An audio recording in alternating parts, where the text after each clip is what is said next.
Welcome back to another UCL Fantasy Deadline stream, this time at a Matchday 4.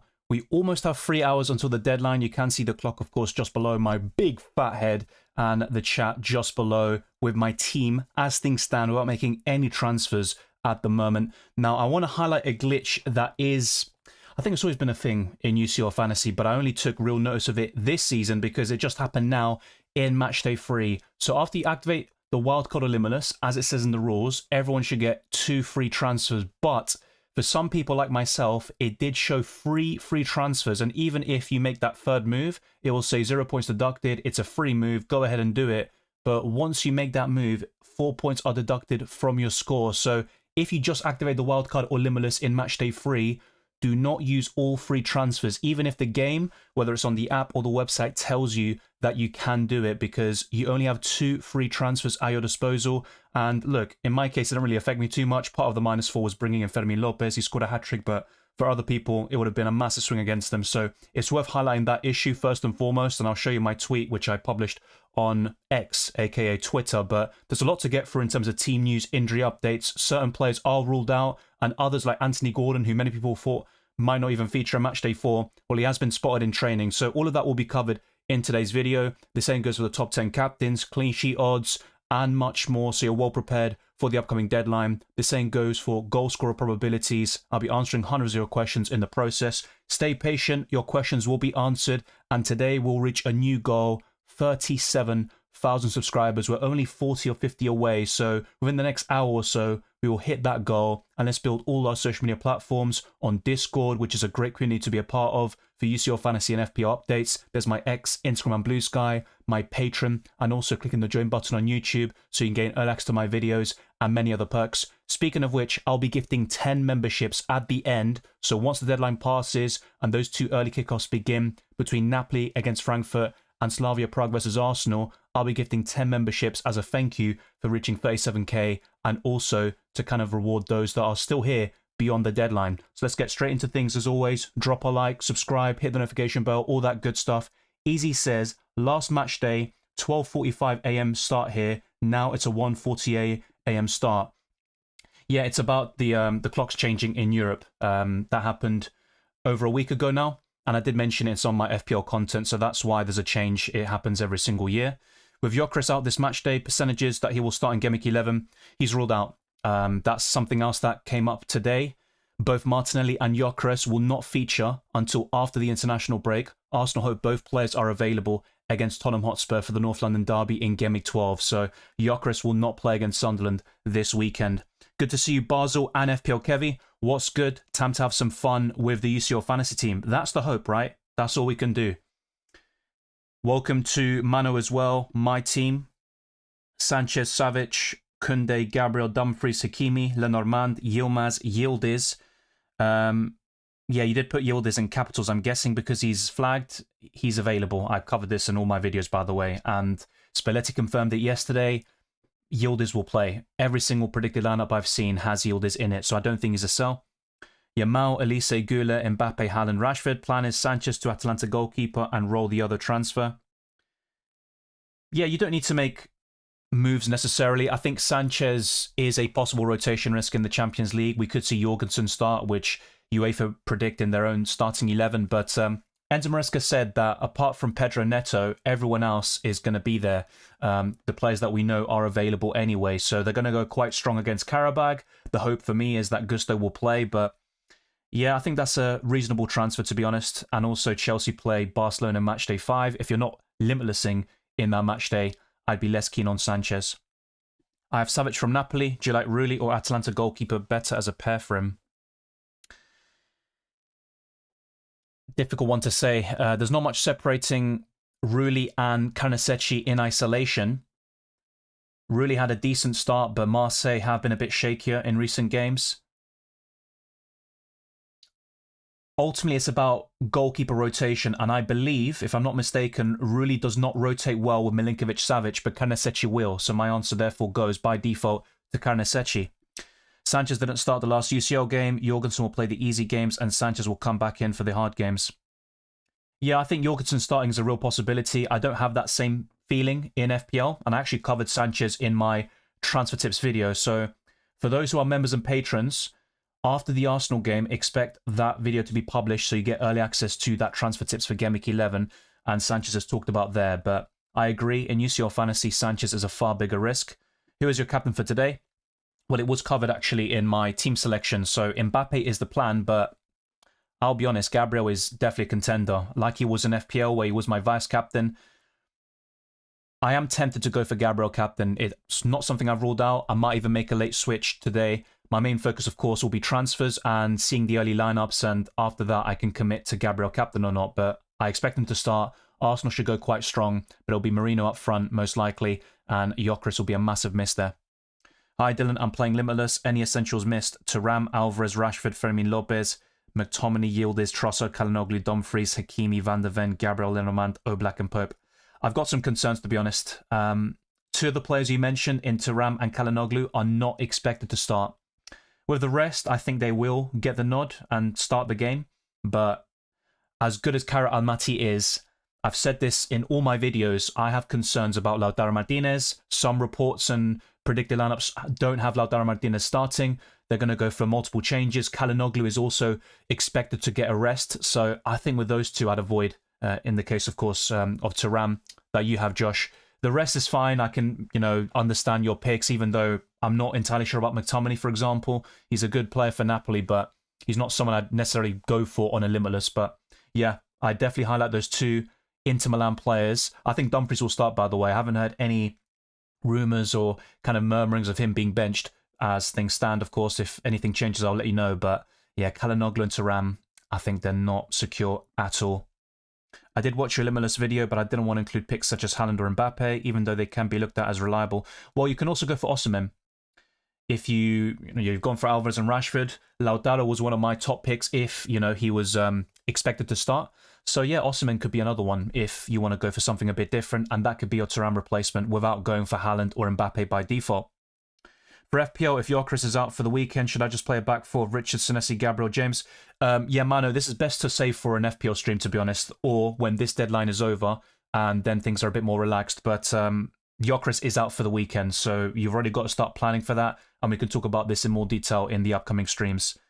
Do you think Yildiz will play? Yes, as covered just a few minutes ago. I'm going to go through member questions first, and that way catch up to the chat and then answer things in order of submission. If a question or comment hasn't been answered, you can wait a few minutes and then put it again, but any spamming and stuff like that is just not going to be tolerated, and you're also going to get in the way of other people. Greetings as well, Dave, and as he says, he answers it or summarizes it very well. Let's have a great stream today.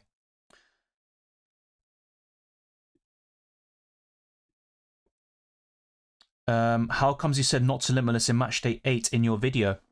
This is something I've said very consistently. The reason why is because in Matchday 8, everyone plays at the same time, so you can't make substitutions or change the captaincy. So just think of it this way. If you wildcard in Matchday 8, or you're in such a strong position with free transfers to cheap out your bench and then put all your money into the starting 11, you can basically match someone who's playing the Limitless chip, who obviously will have great players on their bench or very expensive players on their bench, but they can't bring them on. So there is no real advantage to playing that chip in Matchday 8, because the main appeal is to go for, an unlimited budget, the most expensive players, these premiums, and by limiting yourself that way and having, a match day where everyone plays at the same time, you're not going to really gain that main advantage, which is the unlimited budget. Hopefully I make sense there. But yeah, I've talked about this in my chip strategy videos over the past year or so with this new format, that if you wildcard in Matchday 8, whilst I'm not a massive fan of it, you get all the lineups at the same time and you can cheap out your bench and then go for very expensive players in your starting 11 and then basically do the same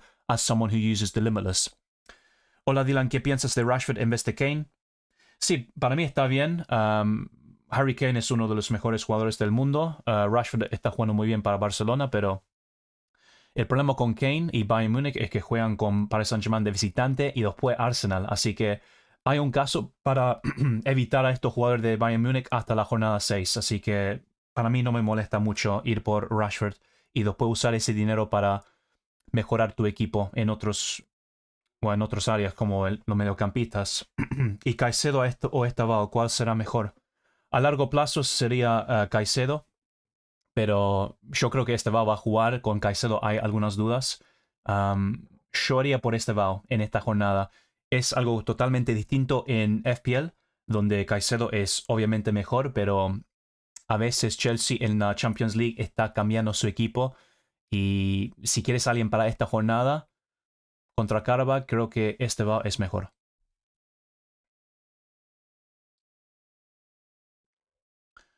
Who is better, McTominay or Gordon? Well, in my Limitless and Wildcard videos, I highlight Gordon. I think he's the better pick. He also was in training, so I think he will play.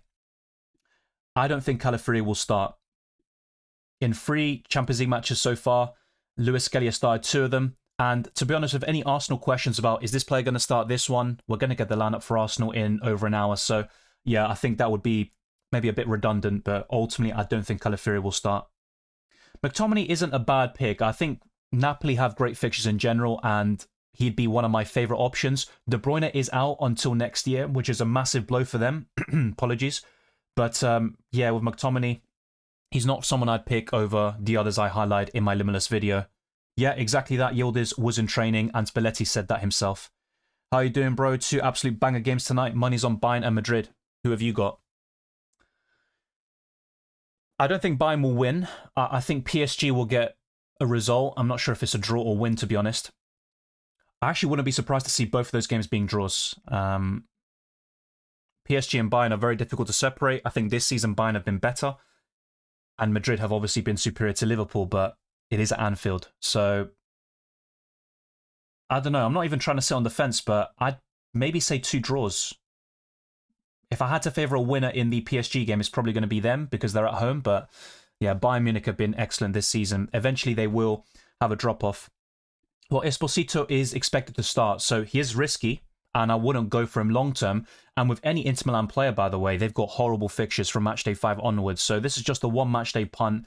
I wouldn't mind it too much, but having said that, there's also Rashford, Alvarez, and a few other options I've discussed in all my videos, like Osimhen. So I'm not exactly sure about that. Then you've got the 3 big hitters up front. Despite some tough fixtures for Mbappe and Harry Kane on paper, they're still 2 of the best players in world football.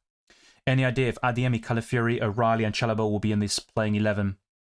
Well, I'll go through predicted lineups later and all the news that I've got at the moment, but if you're asking me and my opinion, I think Adeyemi will start. I think Calafiori and O'Reilly will be on the bench. I don't think they'll get the nod. With Chalobah, I'm kind of 50-50 on it, but I'm not entirely sure about Chalobah. The most likely from those is Adeyemi. Hi Dylan, what do you think about Rice? He's 1 yellow card away from suspension, so I talked about him in yesterday's video. I think Declan Rice is a brilliant option to buy in, and for FPL I'd be more keen, but because it's Bayern Munich in matchday 5 and the suspension risk, it would not surprise me to see him benched today, and we'll find out in over an hour. If he starts, you can take a punt, but I think in UCL Fantasy for matchday 4, there are better midfielders to buy, like I covered in my wildcard video.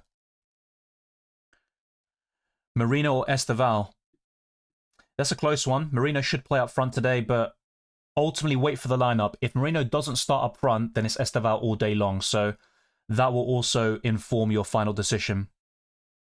I think it was more than that, to be honest, Drunk Baller. At one point, I was like 60, 70, and yeah, sometimes there have been some big numbers just waiting for the stream to start, but yeah, UCL Fantasy is a different breed. There's no news about Hakan Çalhanoğlu, just that several predicted lineups and stuff expect him to be benched. They think that he's going to get a rest. He has been playing a lot of football this season. The same goes for Lautaro Martinez. I think both of them won't start, but I will be on the lookout for Sky Sports Italia. If they post something, I will show it to you because over the past year I've done that and they've always got it right, Sky Sports Italia, when it comes to Inter Milan. So I'll have a look now and see if Inter Extra have posted Sky Sports Italia's predicted lineup, because that could be very useful. We all want to know if these Inter Milan players will start because they've got such a plum fixture. Ultimately, though, long term, I would not be buying them in. I don't think it's worth it.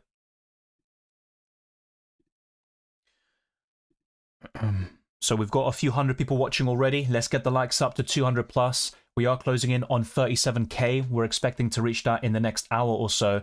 And by the end of the stream, beyond the deadline, I will be gifting 10 memberships for those that stay and show support there. So I appreciate those that have liked, subscribed, commented, all that good stuff, and helped grow the channel over the years.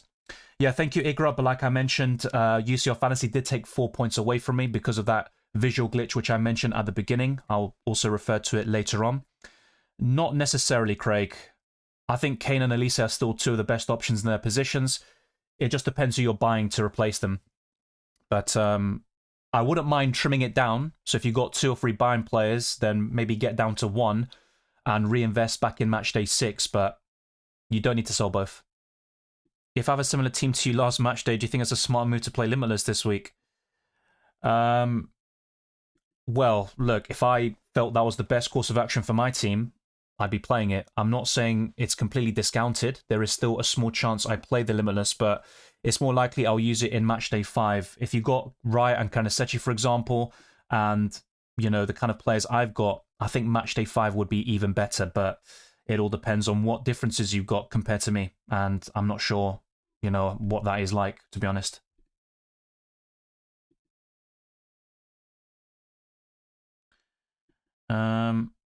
Yeah, apologies. Just having a few technical difficulties. That should sort itself out in a few seconds.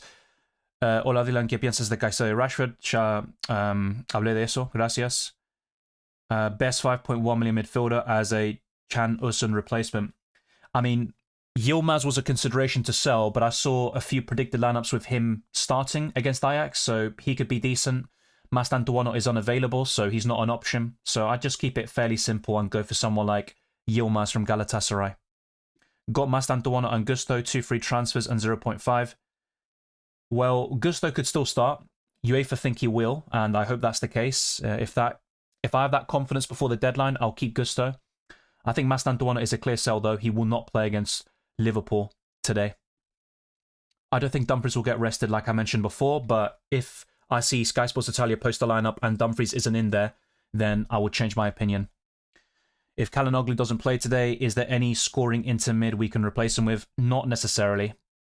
You might get a one matchday punt from Mkhitaryan or Fratesi, whoever starts there for Inter Milan, and they can do the trick, but not on a consistent basis. And beyond matchday 4, I think Inter Milan players are mainly a sell or avoid, with the exception of Denzel Dumfries. Hola Dylan, estaba pensando en vender a Diemi y a Olise y comprar a Fermín López, pero no sé qué otro mediocampista poner. Tengo 9 millones, ¿qué recomiendas? Bueno, tienes otras opciones como Igor Paxao, Anthony Gordon, todo... Mira, hablé de todos estos jugadores en mi video de Comodín y también de Limitless, sin límites. Así que, mira, para mí Adeyemi y Olise van a empezar el partido. A largo plazo yo creo que Olise es mejor, pero también Bayern Múnich juega con Paris Saint-Germain y Arsenal, dos de los mejores equipos del mundo. Así que si tienes a Kane también, no me molestaría vender a Olise en este caso, pero sin saber eso, yo creo que Adeyemi es peor que Olise y por eso lo vendería. Y si quieres otro mediocampista, creo que Igor Paxao, Anthony Gordon y todos estos jugadores que mencioné son mejores opciones. Do you think Eric Garcia will start? I'm not entirely sure, to be honest. Otherwise, I'd just be imagining up an answer. So I will go through predicted lineup soon by UEFA. I don't take that as gospel, but generally speaking, they get the vast majority right. But with Eric Garcia, I'm not so sure, to be honest.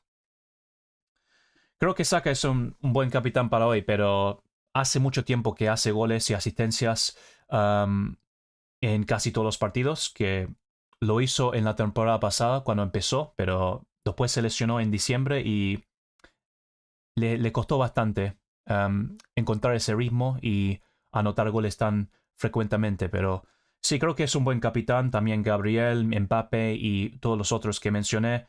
Después voy a mencionar y mostrar los mejores capitanes para el miércoles y martes, así que vale la pena esperar un poquito para esa lista. Yeah, Gordon has been training, so I'm not going to go too much into Gordon. I've been asked dozens of questions about him in my videos, and even today I got a few already, but Gordon was in training. He was subbed off at halftime. Newcastle made 3 changes like Voltemada. That doesn't mean they're all injured. Gordon had a hip problem, I believe, but ultimately I think he's going to play in matchday 4. Højlund captain, not for me, but if you want to go there, it's up to you. Is Trippier and Elise a sell? I think Trippier's a hold. He should start. He was in training. I think he had some illness problems recently. Elise is more of a sell than a hold for the next 2. I don't think he's a priority. You don't have to sell him, but there are better options in the midfield for the next 2 match days. Barra says, I have my exams, Dylan. Can't understand anything, stressed out. Buying a captain for today. Well, good luck with your exams. I want to go for buying a captain, though. Not for me. Well, Dan, there is my Limitless video, which I posted on Friday for members and patrons, and it was released for everyone on Sunday. So, yeah, I would just use that as a guide. Gordon would still be in there for me if you're unsure about him starting. And like I just mentioned a few times, he is in training. He was spotted in training today for Newcastle. There are videos. I saw it for my own eyes, with my own eyes. But yeah, that's the kind of midfield I'd build with Yamal, Saka, etc. I think with Calhanoglu, though, who was in that original video, I would look to drop him. So it might be worth reconsidering 1 or 2 players. I think Fermin Lopez would be absolutely fine, doubling up on that Barca midfield. And then it becomes a bit tricky, to be honest, when you look at the other teams. There aren't too many standouts for me, but yeah, I'll go into a few other things and changes I would make potentially. You might even consider another Arsenal midfielder like Marino, who should start up front today. Yeah, Usman is injured. He's out. I'll be covering this very soon. Will Calafiori or MLS start? I think Lewis Skelly. But once again, I'm just going to say this now for everyone who's going to ask, like, who's going to start for Arsenal and Napoli and all this stuff. We're going to get the lineup in over an hour, so it's not worth delving into that too much. Will Yildiz start? Yes, he should be. We are here again. I appreciate that, FPO Arab. Do you think Lamine starts? I think he will, but there are concerns with the quotes flying around by Hansi Flick. His minutes will be managed. He's having these groin issues for quite some time now. Haaland or Julian? No es problema el dinero. Haaland. Best captain for today, Kane or Elise? I prefer Kane. FPL Avi, I answered your question, mate. I went into a lot of detail, actually. I spent a minute or 2 on your question. Well, are the chances Gabriel gets rotated? Well, we're going to find out the lineup in over an hour for Arsenal. So once again, I'd urge you to just wait a little bit and then you can lock in your transfers. But I think the chances are there. But Gabriel's the most nailed on Arsenal defender, particularly in FPL. In the Champions League, especially in Matchday 8, for example, against Kara Almaty, that's where Gabriel could be rested. But until then, I think he'll start most games in this competition. Not sure what to do with my team if he's rested. Yeah, the main concern for you is Calhanoglu. I'm not denying that Dumfries could be rotated because there's a possibility, but it's more likely that Calhanoglu and Lautaro will drop to the bench instead. Sell or hold Pacho? I think he's a hold long term. I just don't like PSG defenders against Bayern Munich, but if you watch my wildcard video, Pacho was in it. Gordon and Dumfries and Hakan starting. The first 2, I think yes, not Hakan Calhanoglu. Hey Dylan, I'm thinking about replacing Haaland for Kane and Dumfries for Hakimi. Why would you sell Haaland for Kane?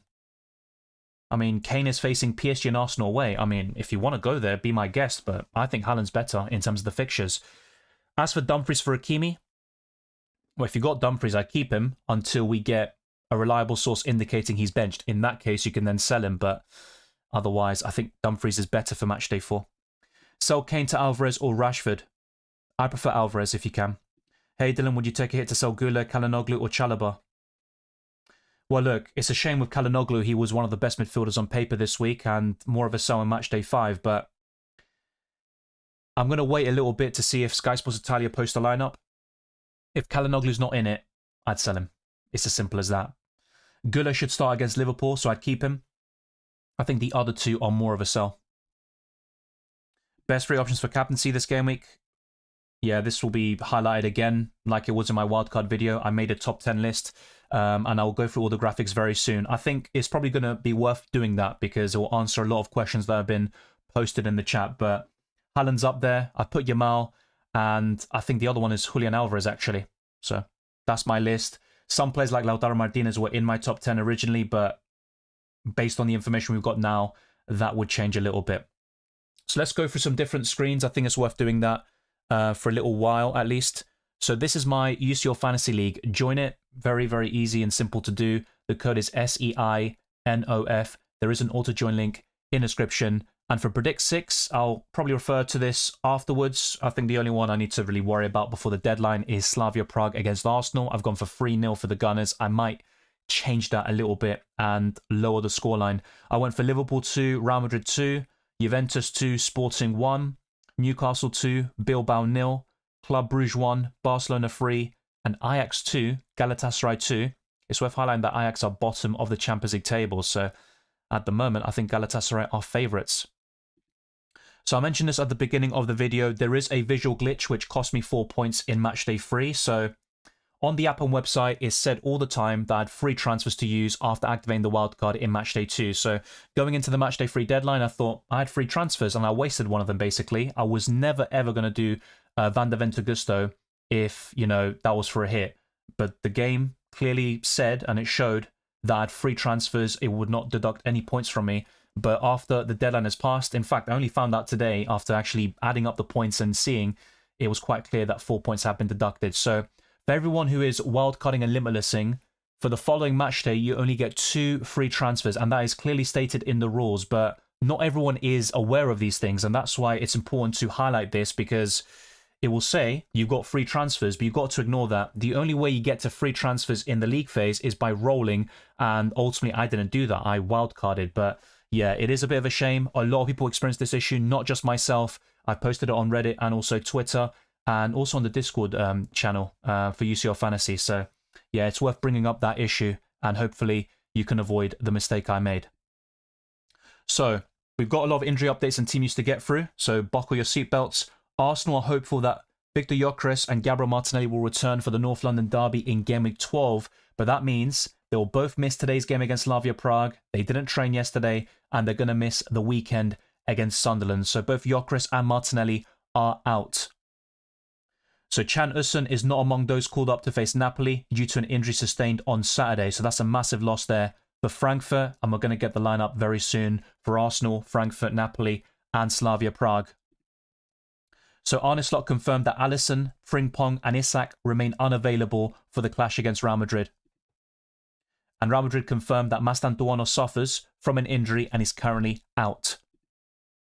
This is a predicted lineup for PSG, with Chevalier in goal, Nuno Mendes, Bacho, Marquinhos, and Hakimi, with Vitinha, João Neves, Zaire Emery, Kvaratskhelia, Barcola, and Mayulu. There is another PSG predicted lineup here, according to Get Football News France, and they have an identical starting 11. Yeah, it's pretty much the exact same. So yeah, no changes there. That reiterates the probable PSG lineup against Bayern Munich. So, Spalletti did confirm this himself, as I'll show you very soon, but Yildiz trained with the group today and will be called up to face Sporting, and this was actually yesterday. So yeah, November the 2nd, right? That was 2 days ago, so that was on Sunday. But Lloyd Kelly works separately and remains a doubt for Tuesday's match. And as you can see here, Luciano Spalletti said Yildiz is available. Then he compares him to Kvaratskhelia. We have a Juventus Sporting predicted lineup, and Di Gregorio is in goal there for Juventus, with Koopmeiners, Gatti, Kalulu, Cambiaso, Kostic, Thuram, Locatelli, Yildiz, Conceição, and Vlahovic, while for Sporting it would be Rhys Silva, Araujo, Gonzalo Inacio, Diomande, that's not an easy name, I'll just leave that, Simões, Hjulmand, Quenda, Francisco Trincao, Pedro Gonçalves, and Luis Suarez. So every single Juventus lineup I've seen has Yildiz. This is another one here. Also identical. I think, yeah, McKennie's in here. I think that's a change from the other one, but ultimately that's what they've gone for. I think Regani's another change, but Yildiz is expected to start. That is the main thing here from a UCL Fantasy perspective.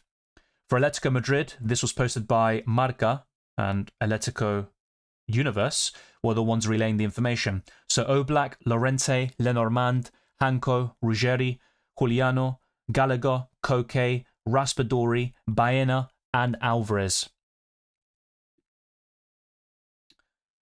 And then for Galatasaray, apologies for that, yeah, the main one here is that they expect Yilmaz to start, and he's my 5 million midfielder, and also another transfer I made in Matchday 3, which resulted in a ghost -4 hit being taken because UCL Fantasy have a visual glitch going on. But yeah, Osimhen would start up front. No real surprises here. Leroy Sané on the right.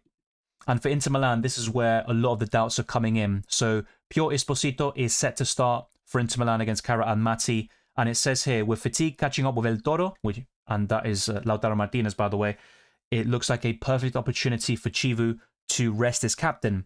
And as a result, Esposito could start there. Of course, this is just like an opinion piece. They could be absolutely wrong. It's worth waiting, if possible, for the Sky Sports Italia predicted lineup. But Inter Milan do play tomorrow, so there's no guarantee we get that information before the deadline. He also talks about, or this article mentions, De Vrij starting instead of Akanji. And Acerbi will also vie for a starting spot as well. And they also mention Calhanoglu desperately needing rest. And Fratesi is expected to replace him in the midfield. And Barella could play as a deep line playmaker as a result.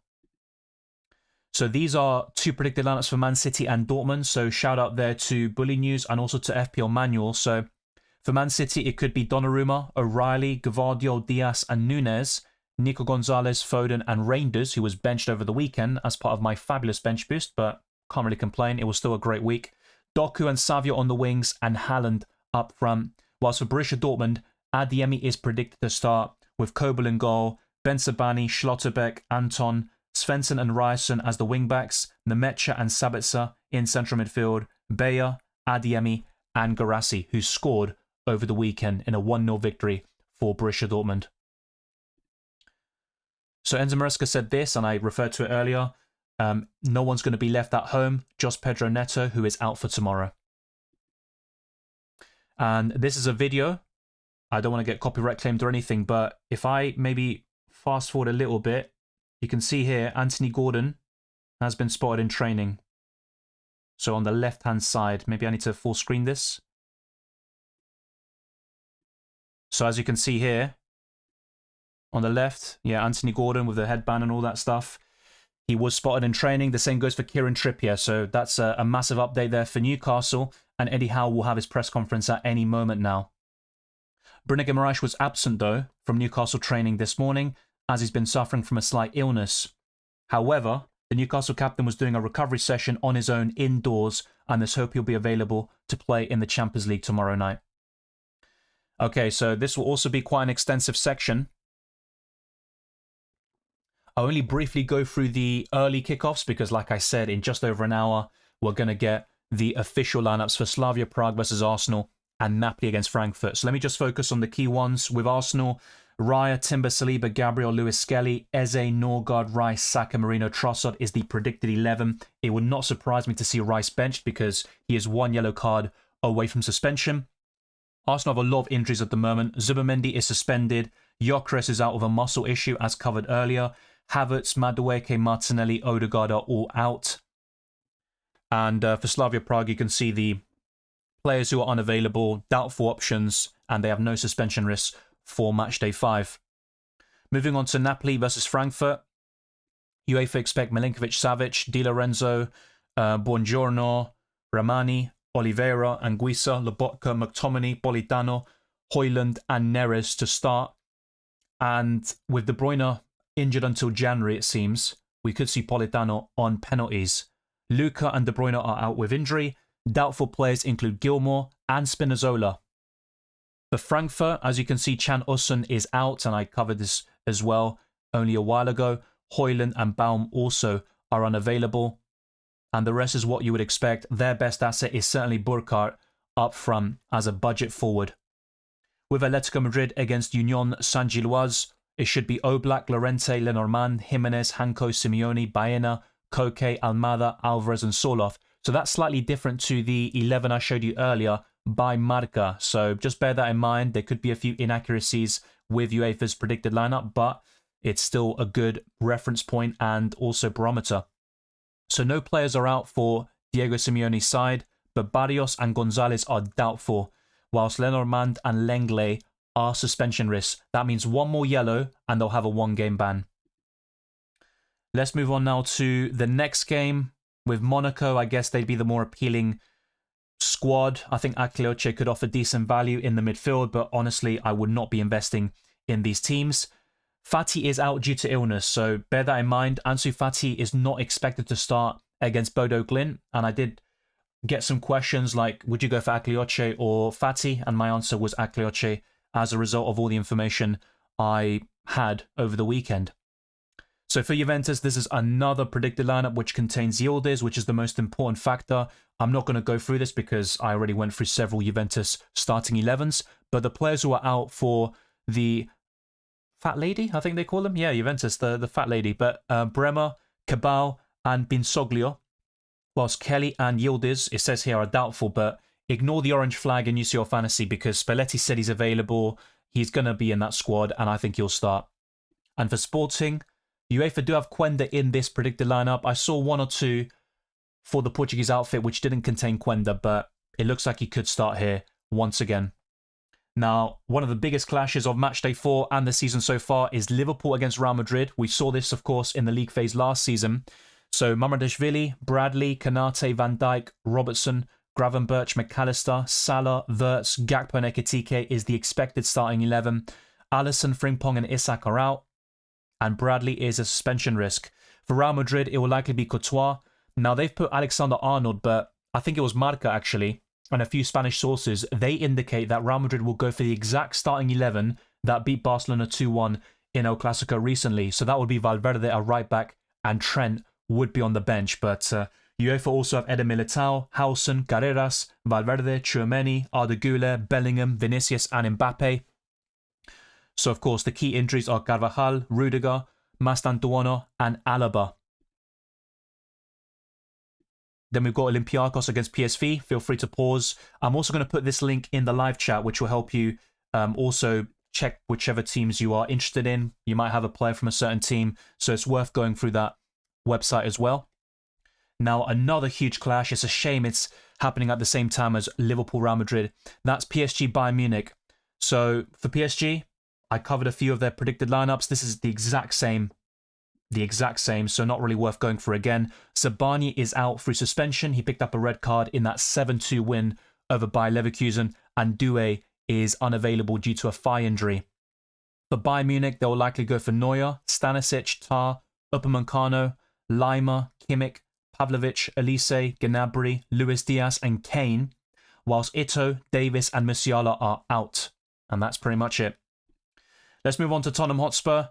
It should be Vicario in goal, Borro, Romero, Van de Ven, Udogi, Bentancur, João Paulinho, Johnson, Xavi Simons, Odeber, and Colomwani. They've got several injury problems at the moment, like Davis, Gray, Solanke, Bergval. The likes of Spence and Kudus are doubtful. And they've got 2 suspension risks in Richarlison and Mickey van de Ven. And you can also see Copenhagen's starting 11 as well. Let's move on to the Wednesday games. Villarreal are near the bottom of the Champions League table, yet they're third in La Liga, and you can see what their probable starting 11 will be. Cambuala is out with a hamstring injury, and Mourinho will miss the next game if booked. I'll focus on Chelsea here in their game against Karabag, who had a great start to the Champions League campaign. So Robert Sanchez is expected to start, according to UEFA, with Gusto, Tosin Adarabioyo, Chalobah, Cucurella, Lavia, Caicedo, Esteval, Enzo Fernandez, Gittins, and Mark Guiu. They have a few problems in terms of injuries with Badiashile, Levi Colwill, Asugu, and Cole Palmer. Then we've got Ajax, Galatasaray, and if you had to invest in any of these teams, it would be the Turkish outfit. So in this one as well, they do have Yilmaz as a starter, and that's good news for my UCL fantasy team. The same goes for Gusto in the previous lineup I covered. So Gundogan is out with a thigh strain, and Akgun is doubtful with a knock. And Singo is still injured. This is something I talked about a few weeks ago in my Matchday 3 deadline stream. The early suspension risk for Galatasaray is Jacobs. And for Club Brugge against Barcelona, it could be Szczesny in goal, Koundé, Gubarsi, Eric Garcia, Balde, De Jong, Casado, Fermin Lopez, Yamal, Rashford, and Ferran Torres. Now, Joan Garcia is close to returning. I think he's doing individual training, and UEFA have him as out.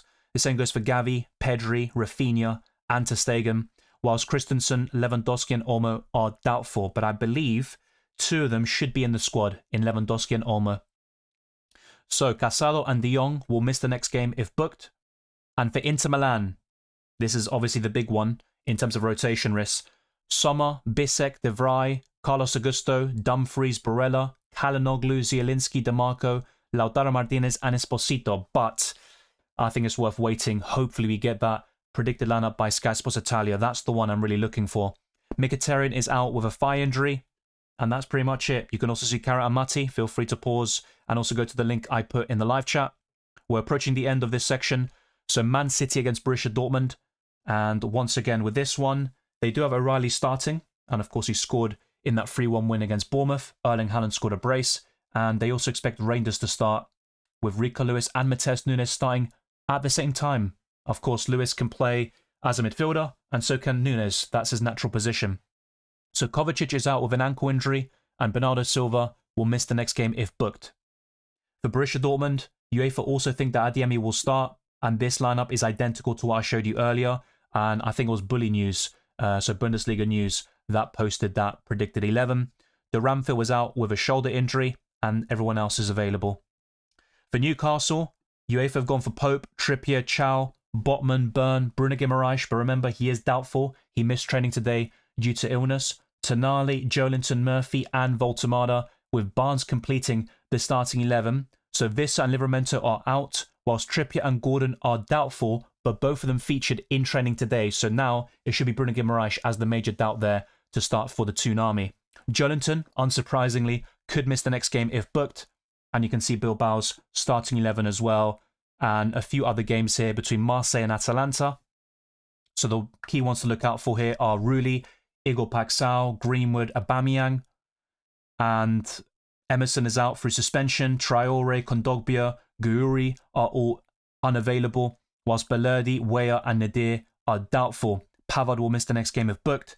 And for Atalanta, Carnesecchi is probably their best option. I like Lookman a lot over the years in UCL Fantasy, but not this season. And Atalanta have, I think, 7 draws in Serie A. 2 wins, 1 loss. They're 10th in the table. And they've drawn 5 out of the last 6 games across all competitions with no wins in that time frame. Kolasinac and Scalvini are unavailable, whilst Darun and Maldini are doubtful, and Darun and Musa are suspension risks. Then we have Benfica against Bayer Leverkusen. Both of them are in the bottom 6. And Benfica will likely go for Trubin, Orsunes, Otamendi, Araujo, Dal, Baranechea, Rios, Leonardo Barreiro, Sudakov, Pavlidis, and Luka Bacchio. Bar, Bruma, and Mano Silva are out, and everyone else is available. For Bayer Leverkusen, they'll likely go for Flecken, Tapsoba, Bade, Kwanzaa, Arthur, Garcia, Echeverri, Grimaldo, Boku, Kofane, and Schick. Andrik is suspended with that red card against Paris Saint-Germain. Fernandez, Tape, it's a weird name, maybe Tape, Teller, and Vasquez. They are all unavailable. Tapsoba is a suspension risk, but that covers it in terms of UEFA's predicted lineups. I'm not going to go through that again. Otherwise, yeah, that will get boring very, very quickly. So before I go back to your questions, and remember, in just under an hour's time, I will go through the Slavia Prague versus Arsenal lineup. The same goes for Napoli against Frankfurt.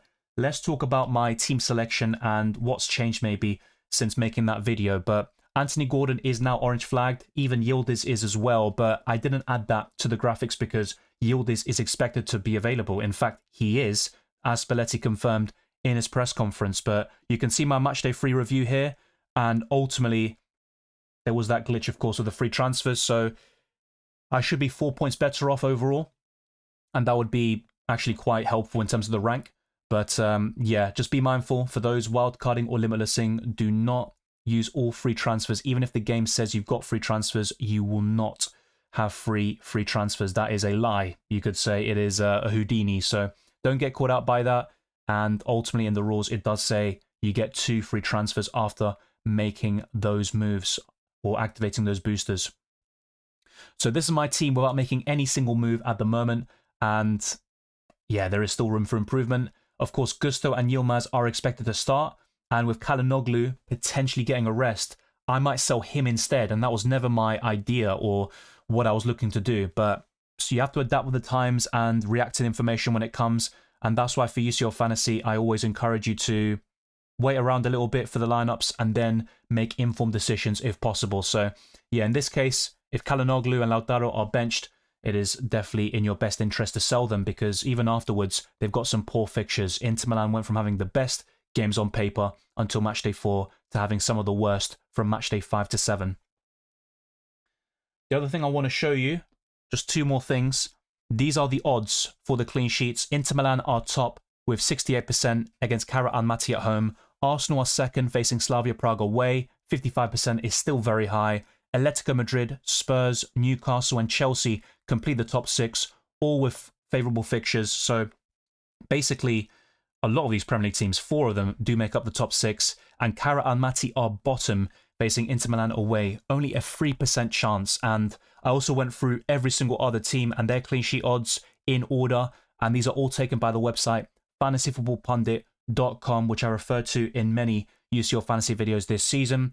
And the same goes for goal scorer odds. Lautaro Martinez is top, but this is with the assumption that these players will start, and that won't be the case for these 15 options. Haaland, Thuram, Alvarez, Osimhen, Sorloth, Lewandowski, Kane, Voltemada, Mbappe, Gyökeres, Yamal, Delap, Richarlison, and Mikauze are in the top 15. But remember, Gyökeres will not play today. He is officially ruled out until after the international break, after a great performance as well against Burnley. So that is a massive shame for the Gunners. And my top 10 captains is also subject to change. So if Lautaro Martinez is expected to get a rest, then I think he'd be replaced easily in this top 10 list. And I think replacing will be quite difficult, actually, in terms of finding someone who could really get there. Gyökeres was also my thoughts of a top 10 captaincy option. That is no longer really something I can consider. I think Gabriel would enter this top 10 list quite comfortably. And don't be, risk averse, or don't be allergic to captaining a defender in UCL Fantasy. We're actually seeing the benefits of doing it in FPL with the likes of Gabriel there as well. So yeah, I think Gabriel would replace Lautaro Martinez in this top 10 list, and perhaps he should be even higher. So when you compare him to Kane and Saka and stuff like that, even Mbappe, you could say Gabriel is above them on the Tuesday there in most cases. So that looks pretty good. And I did go through these graphics in my team selection video. You can see the fixtures on screen. I went through all of them in that podcast. You can see my team of the week, and I had 3 players in my own setup in Dumfries, Gabriel, and Fermin Lopez, who was the absolute game changer for me in Matchday 3. And these are some stats that are worth highlighting. The main ones are shots on target and ball recoveries, but don't get me wrong, I love, seeing players who complete dribbles and take-ons, and that's what Yamal did in Matchday 3 as well. And ball recoveries, you have to be very mindful about that in UCL Fantasy. So, as you can see here, the most ball recoveries was from an Athletic Bilbao player in, so far this season, actually. Elise and Bernardo Silva are highlighted for their different attacking stats. Gordon has the most dribbles so far this season, and it's him and Yamal to consider from those 4 players. I wouldn't look at Doku. And most shots on target, unsurprisingly, Mbappe is top with 14. Osimhen has 10, and 7 of them came against Bodo Glimt in Matchday 3. Kane and Haaland are also in the top 4. And speaking of which, top goal scorers include Harry Kane and Mbappe, both tied on 5, and 1 point separates them in UCL Fantasy, with Kane taking the lead in Matchday 3. Gordon, Haaland and Rashford all have 4 goals, whilst Barnes, Fermin Lopez, also Martinelli, Lautaro Martinez, Nemecha, Osimhen and Igor Paxal all have 3. The same goes for that Athletic Bilbao player as well. And in terms of most fantasy points across all positions, the top 2 are defenders. So could this be a season for defenders like we're seeing in Fantasy Premier League? It's certainly a possibility, but Dumfries has 37, Nuno Mendes with 36, Kane, Gordon and Mbappe are in that top 5. So that was obviously extensive coverage, and going through the team news and injury updates I think is very important. Also predicted lineups, and hopefully that answered a lot of your questions. Just be mindful that if you're asking something I've just covered, it's not going to be answered again. So let me now go to my UCL Fantasy team, and after those lineups are out, I'll be locking in my squad. So let's see what the members are saying as well. I'm not sure if DeMarco starts, to be fair, and that would be very concerning because he was also benched in Matchday 3. But yeah, I went through the Inter Milan predicted lineup, and I don't think he's in it. I think it's Carlos Augusto actually at left wing back, but the only one I kind of really listen to when it comes to Inter Milan is Sky Sports Italia. They're very reliable when it comes to that.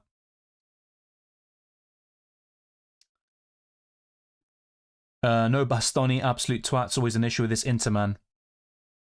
The thing is, though, I know it's frustrating as a UCL fantasy manager, but it makes sense because it's such a congested schedule. I mean, Arsenal are also doing it in terms of rotating and, managing minutes. You've got to do it, otherwise you risk injury and other factors. So, yeah, I think Chiva's just doing his job. Yeah, old lady. Did I say fat lady? Yeah, that's kind of crazy. Yeah, old lady. How about Limitless wildcard this week?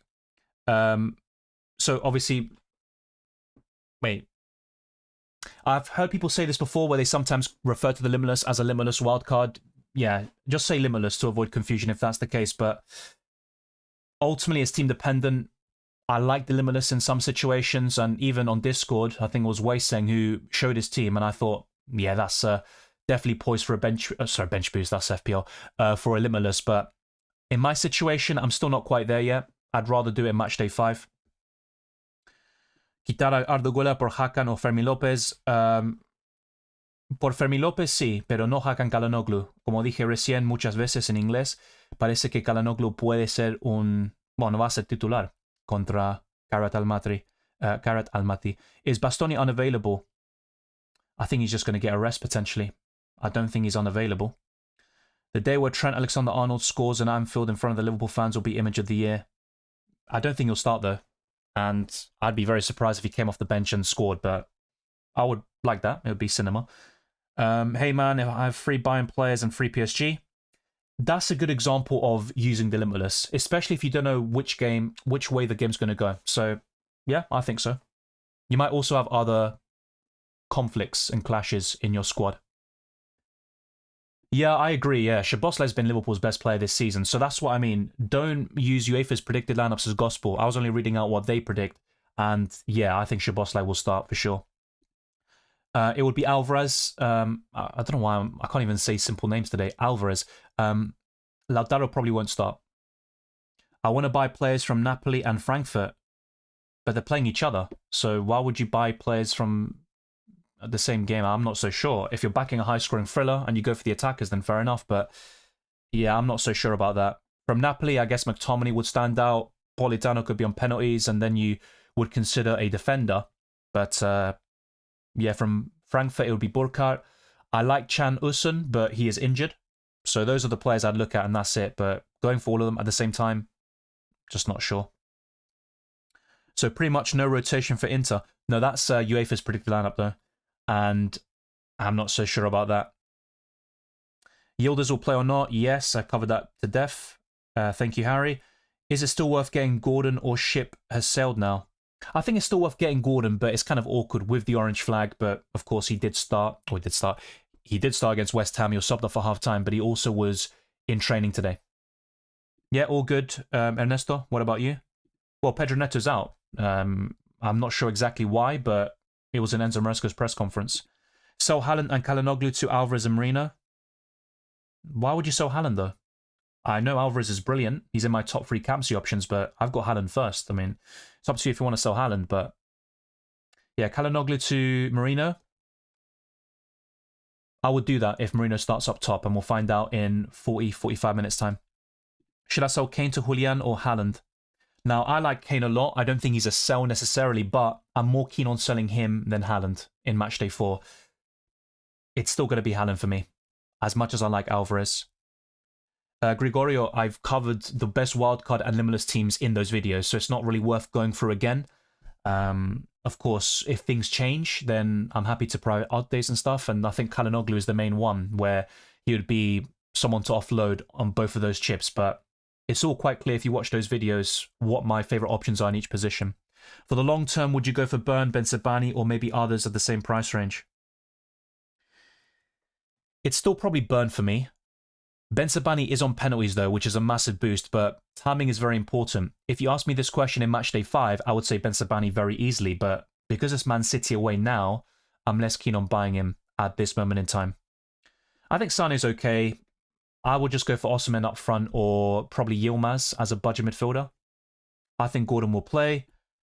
Like I mentioned before, several Inter Milan fans, outlets, and also Italian sources believe that Calhanoglu and Lautaro could be rested. They're not saying it definitively, but it's a possibility you need to be aware of. So it's up to you what you do with that information. Thank you for that, William. This is the one to look out for. They can get things wrong, but from the last year or so, it's 100% accuracy. So let's see what Sky Sports Italia have gone for, if indeed I can find it. Yeah, normally Inter Extra post it, but they haven't done it this time. See if I can get this.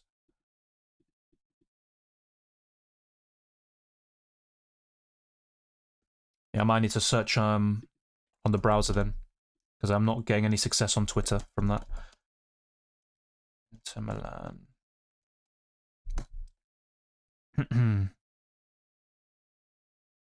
Yeah, if you have a link to that, William, let me know, because that would be very helpful. It also will answer many questions in turn, and that's what I'll be using to base my final decision of whether I keep Calhanoglu or whether I sell him. Yeah, I just can't find Sky Sports Italia or that in particular. It's normally relayed by others.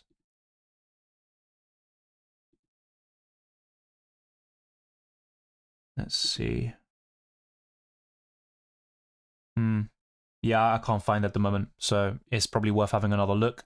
So drop a like on the stream. We have almost 1,000 people watching, and we are closing in on a new goal today, 37k on YouTube. So show support to the channel, hype the video on the YouTube app. Let's see what the hype is all about, and follow me on all my social media platforms. Click the join button on YouTube, become a channel member and patron, and the same goes for a Discord server, you can easily join that. The same goes for my UCL Fantasy League, and much more. Check out my Spotify and leave a 5-star review, and I'll be gifting 10 memberships at the very end. So once the deadline has passed, I'll be gifting those memberships to lucky viewers, and that will be there for an entire month. So I'm just going to read out from this chat. I appreciate you putting it here. So according to Sky Sports Italia, Sommer, Bisek, De Vrij, Carlos Augusto, Dumfries, Fratesi, Barella, Zielinski, DeMarco, Lautaro, Esposito. Okay. So, yeah, according to this, Calhanoglu is on the bench, but Lautaro does start. The same goes for Dumfries and DeMarco. That's an interesting lineup there. Yildiz is not out. I don't know how many times I need to stress this. He is available. This was confirmed by the manager. I used the Limitless card. Who should I put in the team? Watch my Limitless video. I mean, there's not much more I can really say that I haven't said already, but I would replace Calhanoglu based on that Sky Sports Italia lineup. Well, we're going to find out in 40 minutes, so just bear in mind, if you ask something about Arsenal's lineup and it's not answered, it's because I've said this before. It's not worth, oh, is this going to happen? Is this going to happen? We're going to find out in 40, 50 minutes, but I think Mourinho will play up front. That's my prediction. We'll see what happens. There's also the possibility of Trossard playing there. Top 3 midfielders right now. I think Yamal is still up there. I would also say Saka for this match day, but I do recognise why people aren't really too keen on him. I don't really blame you. I don't think there are many standouts in this position. I don't really feel that way. I like Elise, but he's arguably a sell for the next two. Yildiz is a good option long term. He's available. Ignore the orange flag, as I mentioned before. And yeah, I think it does become a bit like you're just forcing things in. With Chelsea, I think Enzo is fine, but there's Barcelona in matchday 5 as well. And of course, with Saka, you've got Bayern in matchday 5 too. I think Anthony Gordon will still be up there. Igor Paxal, those are my favourite midfielders, but yeah, kind of narrowing it down to a top 3. I'd probably put Fermin Lopez and Yamal both in there. Just bear in mind that Yamal could have his minutes managed. Will taking Kane out come to bite us? It's always possible. But PSG and Arsenal away, you wouldn't expect massive returns there. Nuno this game week, I wouldn't buy Nuno Mendes. He is second in terms of points scored amongst all players, but I wouldn't buy him now. I think matchday 5 is the time to do it. Do you think Dumfries and Bastoni will start? Dumfries, yes. Bastoni, no. But yeah, it's all about that Sky Sports Italia lineup, which I covered just a few minutes ago. And I didn't see Bastoni in there, if I'm not mistaken. Thank you to Liviu. Why do I have free transfers? This is exactly what I mean. Let me now show you again and make sure you don't make this mistake that I did. So I posted a tweet earlier. It's something I found out today, for sure. There is a visual glitch which has affected many UCL fantasy managers. So after you use the wildcard or Limitless, it could say that you've got free transfers at your disposal. Do not listen to it. Even if it's the app and the website both telling you, and that's what happened to me, I made free transfers in Matchday 3, as you can see on screen now. So I sold Adeyemi, Van de Ven, and Mastantuono for Fermin Lopez, Gusto, and Yilmaz. And look what it says there. A -4 hit was taken. So you only get 2 transfers after activating the wildcard or Limitless. Do not listen to the game. It's a visual glitch. It's honestly their fault. I like UCL Fantasy. It's my favorite of the fantasy football games, but this is a big issue because some people will use all free transfers because they believe they have it. The game tells them, and yet they get a -4 hit deducted afterwards. So, yeah, you get 2 transfers. So don't use the third one. And ultimately, in my case, it would have been best if I didn't do Gusto to, or Van de Ven to Gusto. It is what it is, right? I still got Fermin Lopez. That eased the pain a little bit, but that's not always going to happen for those who make the same mistake. Elise replacements, I just covered some midfielders now, to be honest. That could be Saka, Yamal, Fermin Lopez, Igor Paxao, Anthony Gordon. Those are the main ones. Yeah, Marino's a decent shout, but I felt he played very poor against Burnley. Arsenal's level went down when Gyökeres went off, and there was an element of managing the game, but look, Marino's a good player. I like him off the bench, not as a starter, and he's just a one-week punt, really. I wouldn't really want him beyond Matchday 4, where hopefully Gyökeres is back for the Bayern Munich game, and also it is Bayern Munich. I wouldn't expect Marino to do that well there. Alvarez or Osimhen? It'll be Alvarez. Is Kenan going to play? Is that Yildiz? Yeah, I've covered that many times in all my videos, not just today. Yildiz will play. Yeah, thank you, Awali. Yeah, that's the aim at the moment, to get to 300 likes and then push on to 400. But yeah, there is still a way to go. Is Limitless with Cambiasso and Carreras? And if Lautaro's not starting, what do you think about Voltemada? I just don't really get why you would go for Carreras against Liverpool away. That's just my take. If you feel Madrid keep a clean sheet, then go for it. But I think they will concede. So, not for me. Lautaro is expected to start according to Sky Sports Italia, but his minutes could be managed. It could be 60, 70 minutes, then he's subbed off, especially if Inter Milan are winning by 3 or 4 goals by that stage. So, yeah, to replace Lautaro Martinez, if you weren't entirely sure about him, go for Alvarez, Osimhen, the big 3 as I call them, Kane, Haaland, and Mbappe. And apart from that, Rashford. Those are my top 6 forwards in UCL Fantasy. Voltemada, I like him in FPL, but yeah, I don't think I'd go for him over the other 6 I just mentioned. Thank you, Ignacio. Prince Harry out for Julian or Rashford, / Yilmaz for Paxao, Ahonor for Van de Ven -4. I would go for Julian Alvarez. Yeah. Alvarez over Rashford. I like Yilmaz, by the way, and he should start against Ajax, but Igor Paxao is an upgrade. I think what I'd do in your case, though, is keep Yilmaz and just go for Van de Ven for free. Don't take the -4 hit. Having said that, Van de Ven is 1 yellow card away from suspension. So if he gets picked against Copenhagen, he will miss Matchday 5. Hello, Dylan. I need to pick one. Saibari, Paxao, Esteval, or Simeone. Long term, it would be Igor Paxao. Best 1 week punts, I think Marino would classify as one. Maybe Trossard. I don't like them for Matchday 5. Esteval for Chelsea could be another. Best mid for 5 million, Yilmaz. Best mid up to 6.4 million, I have Elise, Fermin Lopez, Calhanoglu, and Paxao. There aren't many standouts, to be fair. I think Yilmaz would also apply. Maybe Caicedo. They're decent options. Another one that you might want to consider, I just have to quickly double check his price, make sure that he's not too expensive. Yeah, Esteval. He's only 5.9 million. As a 1 week punt, that could be decent. Marino, 6.5. Only for Matchday 4, though, not beyond that. Yeah, exactly. All the Inter players are fine anyway, but it's about managing minutes. I have Adeyemi and Calhanoglu. Should I transfer out both? Adeyemi should start with Calhanoglu. Every single lineup I've seen does not have Calhanoglu starting. Well, Sean, whenever I give memberships, I don't choose. I click the button and YouTube just decide randomly.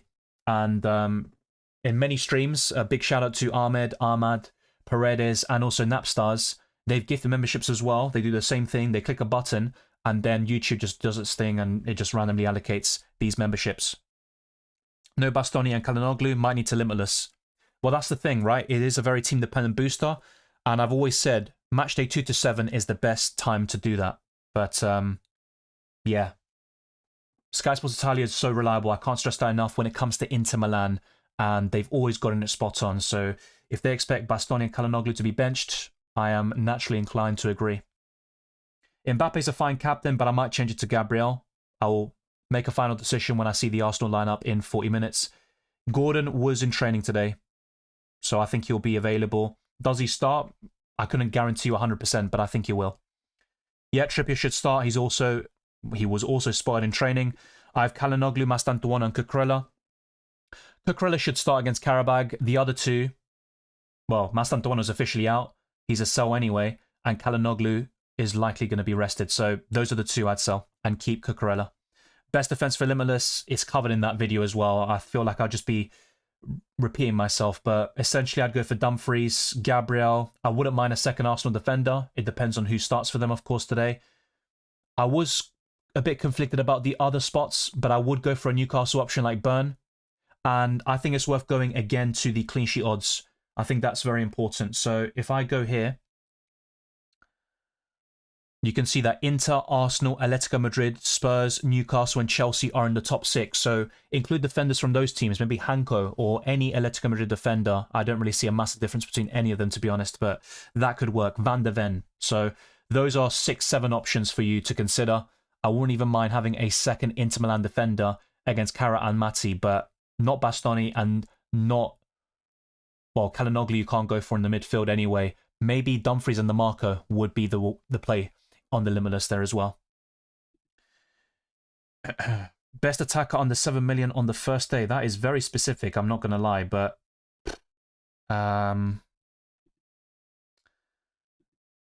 if we're talking about forwards only, I think Burkhardt would be up there against Napoli. Apart from that, nothing else springs to mind, but I might need to just have another check and then see. I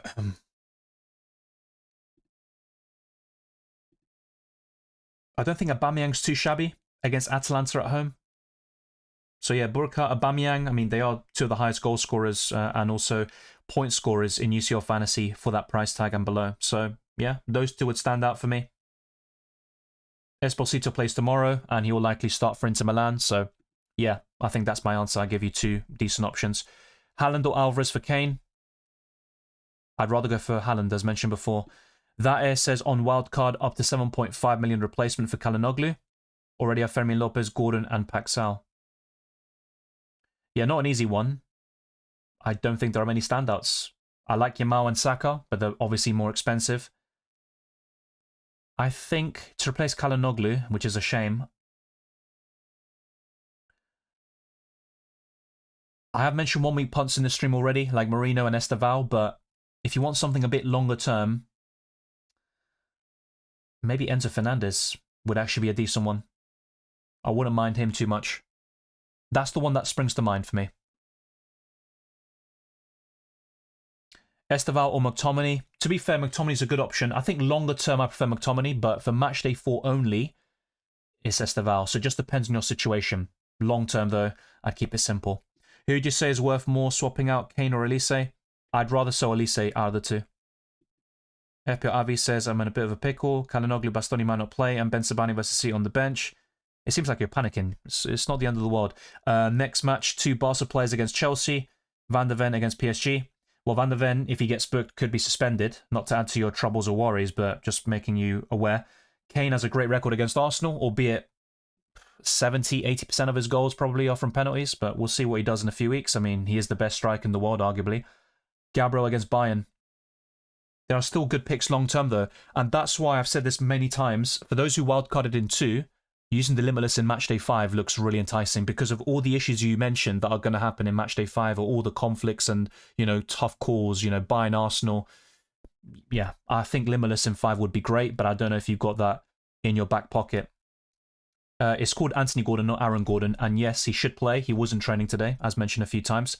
Griezmann is not an option for me. Great fixture, but Alvarez is the one to go for. Saka is still better than McTominay for me, but yeah, the Scotsman is not too shabby. Best time to wildcard is team dependent, but I've always said in my chip strategy guide and throughout the season, I would use both boosters in the league phase. With the Limitless, it's between matchday 2 to 7, and with the wildcard, if you haven't used it already, I would say matchday 4 or 5. Opinion of Vermeer from Marseille? Not really too keen on him. With Marseille, I mentioned the players I like, so Rulli in goal, Igor Paxal, Aubameyang and Greenwood. Gordon, Nothing else really to add to him that I haven't said already in my videos and today. He was in training today. Yeah, exactly. Longer term McTominay. Not compared to Saka for me, but compared to the others that I've seen him compared to, yeah, I think that makes sense. Sack Mbappe. Yeah, we're sacking players now, are we? Or Kane. If I had to pick, probably Kane, just because he's facing Arsenal and PSG away. Midfielder for under 5.6, Yilmaz. Hola Dylan, debería tomar un -4 vendiendo a Calhanoglu. Depende del jugador que vas a comprar para reemplazarlo, pero yo creo que no va a jugar. Eso es el problema. Así que si vas a venderlo para Fermín López, todos estos jugadores que mencioné en el medio campo, creo que vale la pena, pero sí, mucho depende de quién vas a comprar para reemplazar a Calhanoglu. Should I get Fermín López and Alvarez or Yamal and Rashford? I like both duos, to be fair, but I would just about go for Fermín López and Alvarez. I think the key reason why is because Yamal is managing an injury, and we could see him having his minutes managed by Hansi Flick as well. Would you do Garassi and De Bruyne and Calhanoglu to Haaland, Fermín López and Paxal? Yes, I would. Yeah, good transfers there, Yves. I like that. So I did show the clean sheet odds for quite a while, and earlier today I showed you all the team news that I've seen, injury updates, predicted lineups, goal scorer odds, top 10 captains, all of that jazz. I think Gabriel is definitely a consideration for the captaincy, especially for today, and that could be where I go in the end to back the Arsenal against Slavia Prague. But let's go back now to my UCL Fantasy team. Of course, I did cover a glitch that I experienced, and it's been a thing for many years now, I believe, because several seasons ago, I activated the Limitless, and the following match day, I had free transfers, but that's just what UCL Fantasy tell you. They will deduct points from you, even if they say that's not the case and you've got free transfers at your disposal. So don't listen to that. Unless you've rolled, do not use all free transfers. Out Rashford and a cheap mid in Esposito and Ansu Fati. Fati is not going to start, it looks like, and I think he's ill. Fermín López, Paxal, Enzo. Fermín López. Just to kind of make this clear, because I've seen this mentioned before, there are certain screens I've got with my graphics where if I highlight messages, it will get in the way of the graphics. So I purposely choose not to highlight messages in those screens. And I'm still, I believe, one of the only people in FPL UCL Fantasy who highlight messages, so it's easier to keep track of. And unfortunately, there are some people who, irrespective of me doing that, they're still going to spam, ask the same question, and not listen to my answer. But I try my best. Hola Dylan, estoy deseando que anuncien la alineación del Arsenal. Sí, falta media hora. Siempre es que una hora y 15 minutos antes del partido. But yeah, if you're saying in Spanish, yeah, it's FPL Kevy. Yeah, it should be done in what, 11 to 26 minutes. So basically at 4:30, 4:45 p.m. in the UK. Yeah, very simple. Gordon and Trippier, both trained. Yildiz is available, as confirmed by Spalletti. He also trained a few days ago, so nothing more to add to that. Dennis Mann or Igor Paxal. Yeah, Dennis Mann was great in Matchday 3, but it's going to be Igor Paxal for me, long term. I like Voltemada, but I think Alvarez is worth the hit, actually. Yeah. Yeah, Bastoni isn't in any predicted lineup I've seen, and the most important one of them all is Sky Sports Italia, so yeah, I wouldn't go for Bastoni. If you got him, I think he's a sell. Someone's got a caps lock issue. Hello, Dylan. Thoughts on Kelly and KDB to Gabriel, McTominay / Calhanoglu? Calhanoglu probably won't play, so just don't buy him, in my opinion. It's McTominay by default. Gabriel is one of the best defenders in the game. It is Bayern Munich in Matchday 5, but it is what it is. Yeah, no worries, FPL Kevy. You're doing a Trent Alexander-Arnold there. Dave says, I have Gabriel captain, bought in Aubameyang for Kane, Lopez and Yamal in for Trincao, and Bicalo for a -4 from Karabag. Interesting. What do you think, Dylan? I'm not a massive fan of hits. Unfortunately, I took one last week without knowing, or a few weeks ago, but I like the moves. They look pretty solid.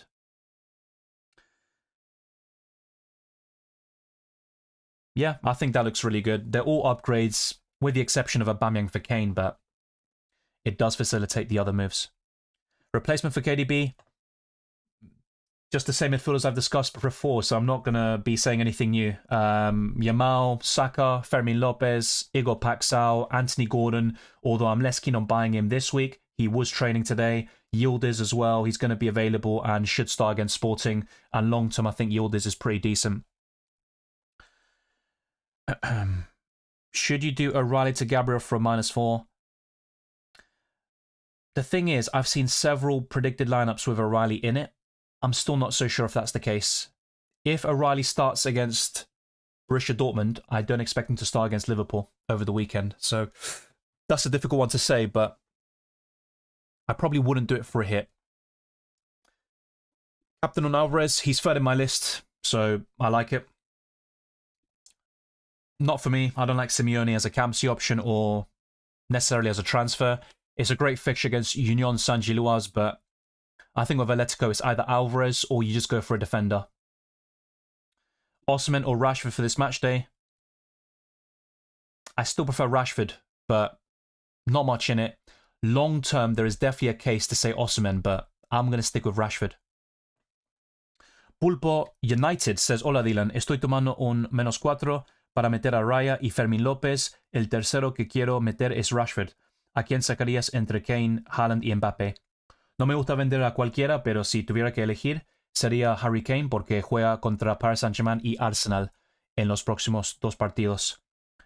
Okay, so we do have something in the building. It's a super chat by Donoric. Thank you very much. If you have a message or question, let me know with a non-super chat and I will get to you. So I very much appreciate it and all the best for Matchday 4 and the rest of the season. Tengo a Carnesecchi, pero Meret se me lesionó. Bueno, tío, la verdad, Meret no iba a empezar los partidos de todas maneras. Es Milinkovic-Savic. Pero sí, también tienes que pensar en alguien que va a jugar en un día distinto que Carnesecchi. Y el mejor o la mejor opción es Raya. Así que si puedes comprar a Raya, es algo que voy a recomendar. Don't you have too many players tomorrow? This was something that was raised to me a few weeks ago, and it was a great point at the time because someone pointed this out weeks in advance, and it's definitely valid. So if we look at my team, I've got Raya, Gabriel, Elise, Yildiz, Mbappe, and Kane. That's 6 players. That's not great, right? But I've said this before. It's about picking your favorite options, the ones you expect to score a lot of points. So if you've got 8-7, that's the ideal sort of structure, with more playing on the Tuesday. 9-6 is also very good, but if it's the other way around, I'm not really too bothered about it. It is a little bit of a disadvantage when it comes to subs, and maybe with the captaincy as well, but it's more so a substitution problem, and it's not something that I'm going to lose sleep about, to be honest with you. I actually didn't know the balance was exactly that, 6-9, but as long as it's not 1-14, you should be fine. Mr. Alex says, use wildcard in matchday 2. Do I limitless, only use 2 free transfers, or take hits? You've got a good team, but the issues or, concerns will be Pedri, who is out. Hakan Çalhanoğlu will likely be rested. Bergval also out and not a good option in my opinion. You've got Kuto away to Man City. O'Reilly's not a guaranteed starter. Your goalkeepers aren't great in my opinion. I think Rulli with Chevalier is a decent goalkeeper pairing, but not with Merit, who is out. I think I'd wildcard. Sorry, a wildcard. I mean, you've already wildcarded. That's the problem because a lot of these issues will still be there if you limitless now. So I think the best thing for you to do might be to take a hit, potentially, maybe 2. So just deal with some of these problems. Maybe, for example, you could say, you know what, with my goalkeeper, I don't expect really to keep a clean sheet, but it's not worth a hit. So I'll just keep Merit for now and deal with this later on. That is understandable, but I think I would use the limitless in matchday 5, potentially. It's just the problem with this is you'll only have 2 free transfers in matchday 5 if you're limitless now, and you'll still have a lot of fires to put out, in my opinion. But maybe Pedri will be back by then. Çalhanoğlu will start, albeit he won't have a great fixture. So it's not an easy question to answer, but I think I'd lean towards making transfers now and using the limitless in matchday 5. I think that would be my take, but very difficult question, and I can see why you're struggling with that. So we do have another question in the building by JP. They've changed your name, by the way. I think it's Julio Peña, right? So, hi Dylan, I am bringing in Alvarez and Fermín López for Kane and Adeyemi. Thoughts? I wish I can bring in Yamal, but I don't have the funds. It could be a blessing in disguise. It kind of was for me last week where I bought Fermin Lopez because I saw he was starting. I know the quality of player and I decided to take a punt. Had a good feeling. If I could afford Yamal though, I would have picked him all day long and then I would have gotten fewer points. But yeah, your transfers in are great. Adeyemi should start. Harry Kane is a great option, but for the next 2 match days, I think Alvarez and Fermin Lopez is an upgrade. So yeah, I would do those transfers and you don't need to force in Yamal, in my opinion. Should I sell Elise for Fermin Lopez or McTominay? I like Elise. You don't need to sell him, but my preference is Fermin Lopez. Kane, Mbappe, McTominay, or Gabriel as captain? Well, I've currently got it on Mbappe, but I'm very tempted to go for Gabriel, and I will lock things in once I see Arsenal's lineup, which should be out very soon. Yeah, Gordon should play. We'll have to take a -8 now. Fell for the free transfers thing. Yeah, I also fell for it, unfortunately. To get rid of Bastoni or Kalanoglu. Well, look, it depends, right? There is still a chance that one, maybe even both of these players start. I think it's very unlikely, but that is always a possibility. So it can backfire, but I'd probably take a -4. You don't need to take a -8 to get rid of both, in my opinion. Any updates on Gordon yet? Midfielder and defender for 11.7. Gordon and Burn or Fermin Lopez and Timber? I'm not sure if Timber starts, though. And once again, just wait for the Arsenal lineup before deciding which Arsenal defender to go for. If you can, Gabriel's always my preference, but yeah, I think Lewis Skelly might be worth it for Arsenal. He should start left back in the Champions League, and so far this season, it's 2 starts out of 3 in this competition. So that's probably what I'd go for instead of Gordon and Burn. But why not go for one of each? That could also be another option instead of double Arsenal or double Newcastle. So we do have a few other super chats in the building. Remember, these will be answered first. And yeah, afterwards, it will be member questions prioritized. But thank you to 96 to Johnny. What is your preferred move for this week? Yeah, sorry, I didn't even see what you said because, yeah. In a non-super chat, Johnny, put your team or your preferred move and stuff like that. I think that would be very, very useful. But just send it as a non-super chat and I'll get to your question as soon as you post it. Nehal says, Elise and Chan, 2 between Esteval, Neto, Marino, and Fermin Lopez. Fermin Lopez for sure. Neto's out. Don't go for Pedro Neto. That's confirmed by Enzo Maresca. Do not go for him.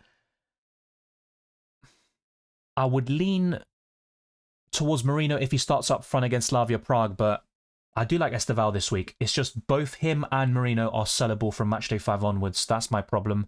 They both have tough fixtures there, and especially in the case of Marino, I don't expect him to start in matchday 5 and 6. So it just depends on the context of your team, but definitely go for Fermin Lopez. And yeah, we're going to get the Arsenal lineup in any minute now. If Marino starts up top, I would be tempted to take a punt on him. The other super chat is by Edward. Hola Dylan, gracias por tus videos, ayudan un montón. Me alegro escucharlo. ¿Has pensado poner las FAQ del día a la izquierda para evitar el spam? El FAQ. Bueno, sí, es algo que puedo hacer en el futuro, hacer gráficos para eso, pero tío, la verdad, yo hago distintas cosas como poner una lista de los mejores capitanes. También muestro lo que estoy pensando para cómo hacer como mis transferencias y todo esto. Igual algunos siempre preguntan lo mismo, ¿no? Es algo que desafortunadamente no se puede evitar. Yo intento hacer todo esto gráficos, también subrayar los mensajes para también ayudar que la gente siga la discusión. Pero, te digo la verdad, algunos no escuchan o puede ser que tengan muchos videos, muchos live streams a la misma vez. Me pasa mucho en FPL y no escuchan, lo tiene muted, no tienen el volumen. Y después te preguntan de nuevo y de nuevo y de nuevo y después te vuelve loco. Pero es algo que puedo hacer en el futuro, un FAQ section, como preguntas muy comunes, pero imagínate, yo pongo muchas horas y todo esto en los gráficos, haciendo todo esto, sería más tiempo todavía y no te garantiza que la gente va a escuchar todo lo que decís si van a evitar el spam. Eso es mi punto de vista, pero entiendo tu sugerencia. ¿Vale la pena un sin límites hoy? Creo que sí, pero depende de tu equipo. Para mí es mejor usarlo en la jornada 5, pero sí, para algunos es mejor usarlo en la jornada 4. Who's the most nailed into defender after Dumfries? Well, normally it's Bastoni, but it looks like he'll be rested. I think DeMarco will start. Yeah, Arsenal lineups are out. Hincapié. It looks like he's starting. So let's go through the Arsenal lineup first. So thank you to those that pointed it out in the live chat. Okay, so for Arsenal, Raya, Saliba, Hincapié, Gabriel, Saka, Timber, Norgard, Trossard, Wanyeri, Merino, and Rice. So no Calafiori and no Lewis Skelly. I like the look of that. And Hincapié, I said this before, he could start as a left back. I thought Timber could be rested today, and it'll be Ben White, and then Timber would start at the weekend, but that isn't the case. Arsenal have gone strong. Declan Rice is starting. If he does get booked, though, he will miss the Bayern Munich game. That is the one booking it can't happen today or in this entire match day. So hopefully that isn't the case. You can also see Slavia Prague's 11 as well. And on the bench for Arsenal, there is Setford, Rojas, Mosquera, White, Eze, Calafiori, Lewis Skelly, Sago Jr., Dalman, and Anus. I mean, Arsenal squad depth has been brilliant this season, but you can start to see the impact on the bench because I think there are 7 injuries right now in Victor Gyökeres, Martinelli, Madueke, Havertz, Gabriel Jesus, Martin Odegaard, and there's another one I think that I'm forgetting. But that's a lot of injuries, and they're still going very strong across all competitions. 9 consecutive wins for the Gunners. Let's see if they can make it 10 against Slavia Prague tonight. The other teams to cover are Napoli-Frankfurt. So for Napoli, Milinkovic-Savic, Gutierrez, Buongiorno, McTominay, Ramani, Højlund, Elmas, Politano, Di Lorenzo, Lobotka, and Anguissa. Whilst for Frankfurt is Zetera, Feet, Koch, Chalby, Burkhardt, Christensen, Larson, Bahoya, Brown, Mario Götze, and Collins. And of course, Chan Usun does miss out, which I covered in today's stream. And the same goes for Spinazzola for Napoli. Obviously, Kevin De Bruyne is out until the new year, it seems. So that's a massive loss there for Napoli. So both lineups have been covered. Hincapié is a surprise starter for Arsenal, but a quality defender. It's about time he gets more minutes in game time. So it's good to see. Let's go back to your questions. Like I said, members and super chats will be prioritized. So yeah, that's just the way things go. Falcon says, in your wildcard team recommendations, who would you replace Calhanoglu with? He's at 7.1 million. Yes, Gordon would be up there, but I believe Gordon was in the wildcard team anyway, to be quite honest with you. So let me just bring up my wildcard team here. I do have a picture on my phone.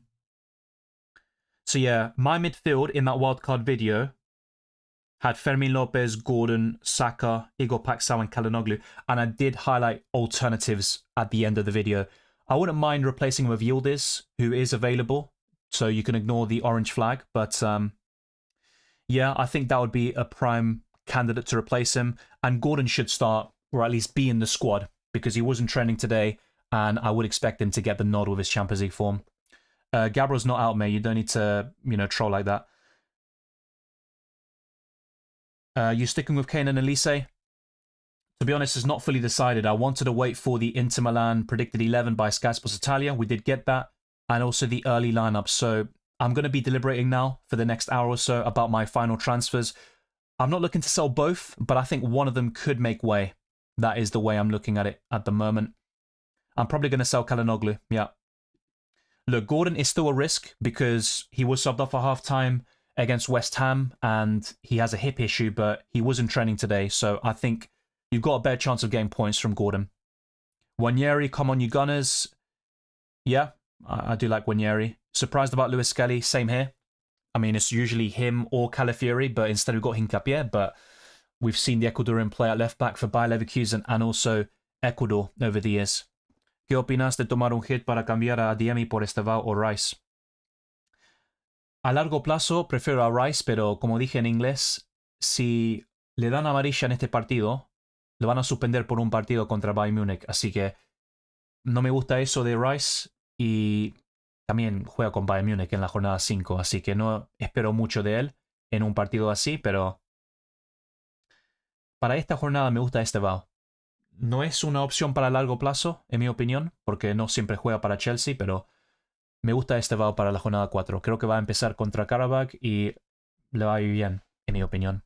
Should I switch Harry Kane for Lautaro Martinez? Well, Lautaro is in the predicted 11 by Sky Sports Italia, but there is still an element of risk there. I personally wouldn't do it unless you're in a position where you're really happy with your team and you get a lot of luck over the international break until the Matchday 5 deadline, and then with 2 free transfers or whatever you have, you're able to bring back Harry Kane or just get someone else from Lautaro, because you'd only want the Argentine for Matchday 4 against Cara Almaty. If you look at Inter's fixtures afterwards, you would probably be looking to sell. So it's only a 1 matchday punt. Hakimi or Nuno Mendes? Well, so far this season, Nuno Mendes has been better, not just in the Champions League, but also across all competitions. Yeah, exactly. Yeah. Well, his name is Koch. It's German. It's a popular name. I'll just say, how do I even say it next time? Just his first name. What's his first name? Let me get this guy's bloody first name. I'm not saying his surname again, because that causes people to say, pause, oh, sus, Dylan, what are you doing? No, I'm not having that. His first name is Robin. Yeah, we'll call him Robin. Thorsten Ouattara from Monaco as a cheap defensive option. Yeah, not too shabby. I mean, you might be looking for like a 4 million defender as well. That could work, but otherwise, I would look to go for more reliable defenses. Kane, Elise, Kalinoglu for Alvarez, Yamal, Trossard for a -4. I'd say yes. You don't need to sell Kane and Elise, though, for a -4. In my opinion. I think probably keep one of them. I'm guessing Kane to Alvarez is needed. To be honest, though, I'm looking at this. I'd keep Kane, sell Elise to Yamal, and yeah, maybe Kalinoglu to Trossard or a cheaper midfielder. I've got Timber in FPL. Does this mean he's probably benched in the Prem?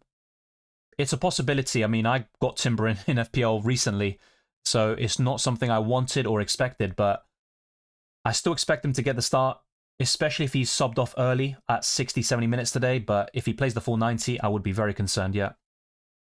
Entra Merino, McTominay o Gordon, salen Hakan Kalanoglu, Olise o Arda Kalanoglu. Tengo que elegir 2 de 3.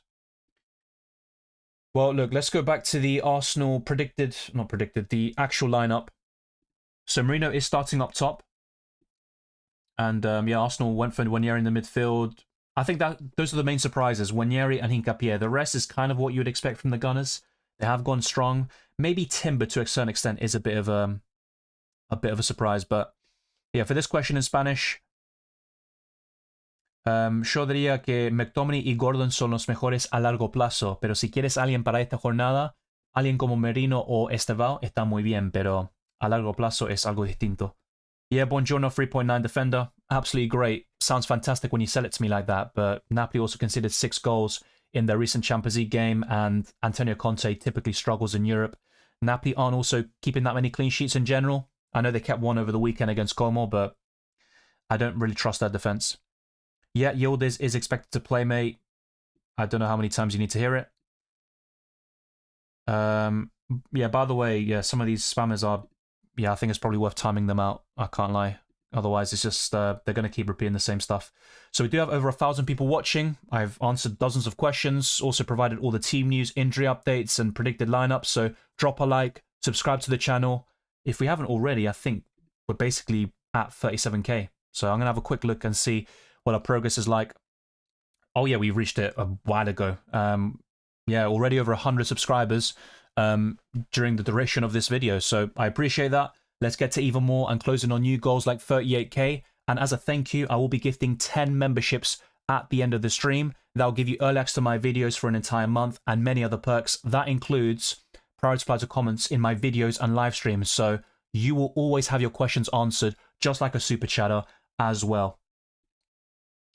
I think, speaking of which, there was another super chat in the building. If there was, I will go through that first.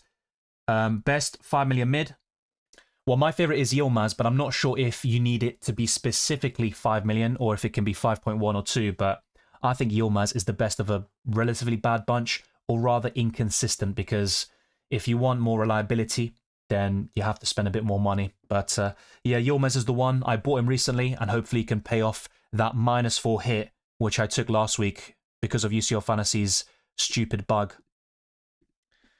Okay, so I'm going to go back to my team. I think it's probably best to go to the transfer section and start to mess around a little bit with these moves. So based on the information I've conveyed to you today, it looks like Gusto and Yilmaz should start. I know Ben Sabani doesn't look great against Man City, but he's on penalties, can get ball recoveries, and long term, I think he's worth keeping. Dumfries should start. The main concerns here, maybe even just concern, is Çalhanoğlu. It looks like he's going to be rested. And look at these fixtures after Kara Almaty. Atletico Madrid away, Liverpool at home, Arsenal at home, and Dortmund away. Inter Milan are the bottom team when it comes to fixtures in the FDR, the fixture difficulty rating from match days 5 to 8. So I'd be quite keen on selling Çalhanoğlu now based on all these lineups suggesting that he will be benched and get a rest, which is desperately needed. So yeah, I've got 7.7 to spend on a midfielder. And this is where I need to be, well, just adapt to my situation. Now, one thing I'm considering, and let me know your thoughts in the live chat, is Harry Kane. I don't like selling him, but I can go to Rashford, Osimhen, or any of these forwards I've mentioned. Even Burka and Aubameyang, they're all good. But the main one I'm looking at is Julian Alvarez. And then I've got 9.4 million to spend on a midfielder. Now, Igor Paxal is another one I like. There's also a few others here and there. But yeah, look, Gordon is currently orange flagged. He was in training today. I think he'll play. But you look at the upcoming fixtures, they're decent overall.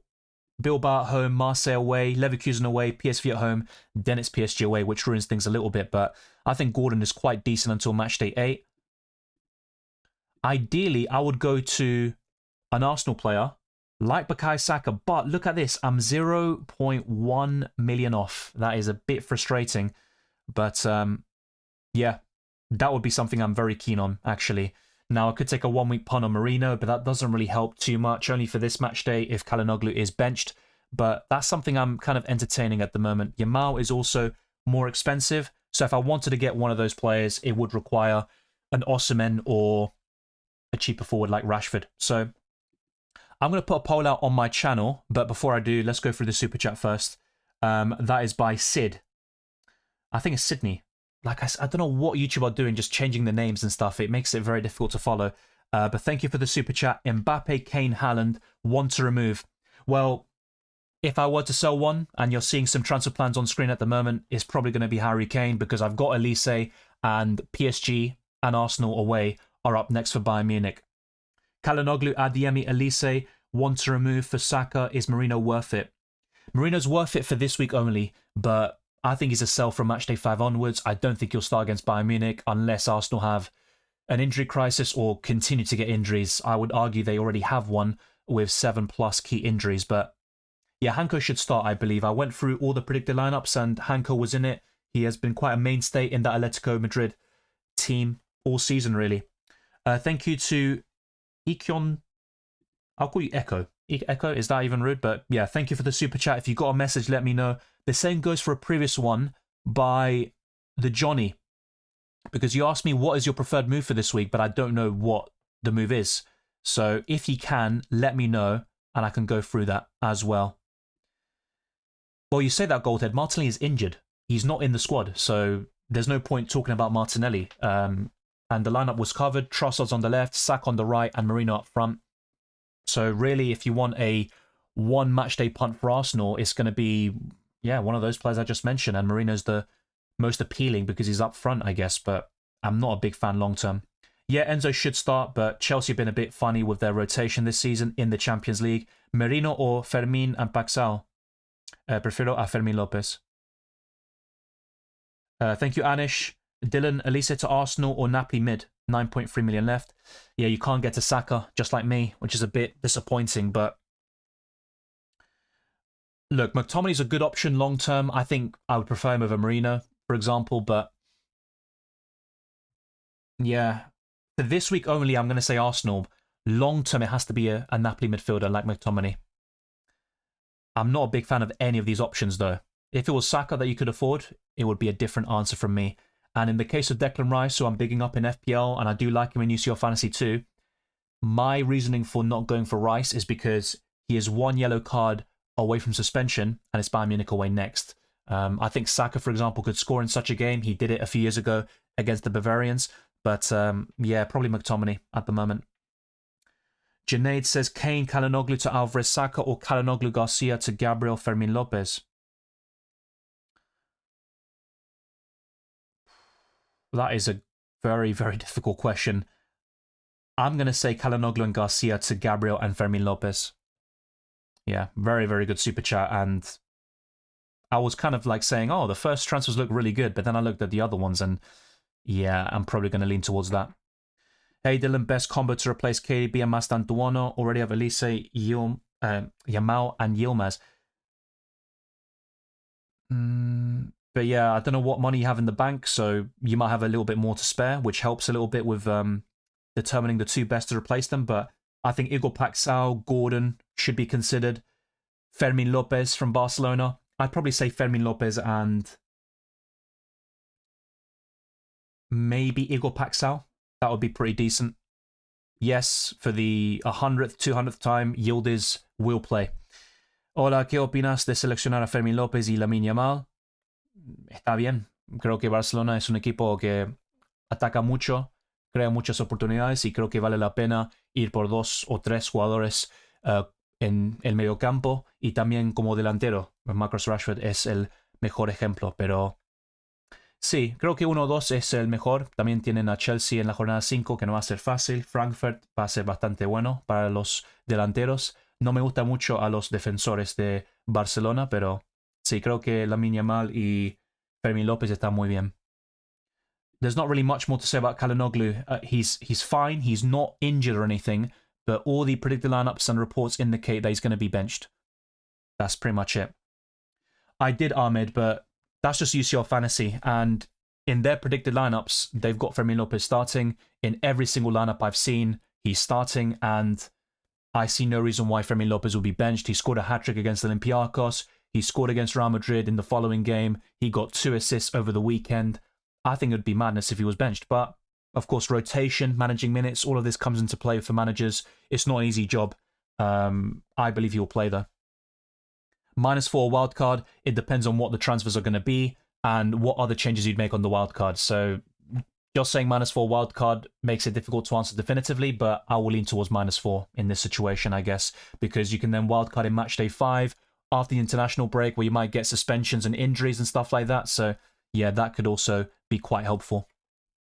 Yeah, DeMarco is expected to play according to Sky Sports Italia. The same goes for Dumfries. Sí, creo que Dumfries va a jugar. Hola hermanos, saludos. Sacando Guller por López o Moleiro. Fermín López en el medio y entre Osimhen y Álvarez por Kane. Me gustan ambos, pero prefiero a Álvarez. Gracias también, Domenico. Álvarez or Rashford for Limitless. I like both, just like I said to Domenico for the Osimhen question, but I prefer Álvarez. On Limitless, who are you picking at the 3 positions on top? The same as what I talked about in my Limitless video. Álvarez, Haaland, and Mbappe. Yeah, Saka for me over Marino. Okay, so I'm going to do a poll right now. And like I said, I'm still waiting for that message. Puzzle says so many stupid questions. Not all of them are stupid. And to be honest, the vast majority of them aren't. I just think people asking the same thing is what can be a bit frustrating. But I think there's another super chat in the building. Right? No, I covered everything, but YouTube is a bit funny. Like I said before, 96 to Johnny, if you're still watching, put your message through as a non-super chat so I can answer your question. I don't want to leave you unanswered there. So I do apologize for that. But yeah, this chat is very, very busy. I've even got it on slow mode, I guess. Subscribers only, and it's still very, very chaotic, to say the least. But what I'm going to do here is put a poll out because, yeah, for the next 40, 50 minutes, I'm going to be locking in my team and making sure that everything is well set up. So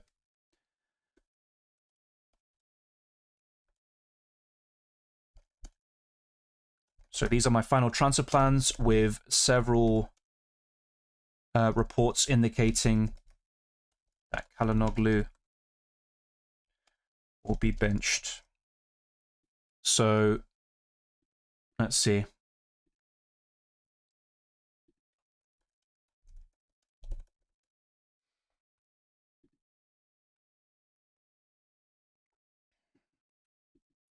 Okay.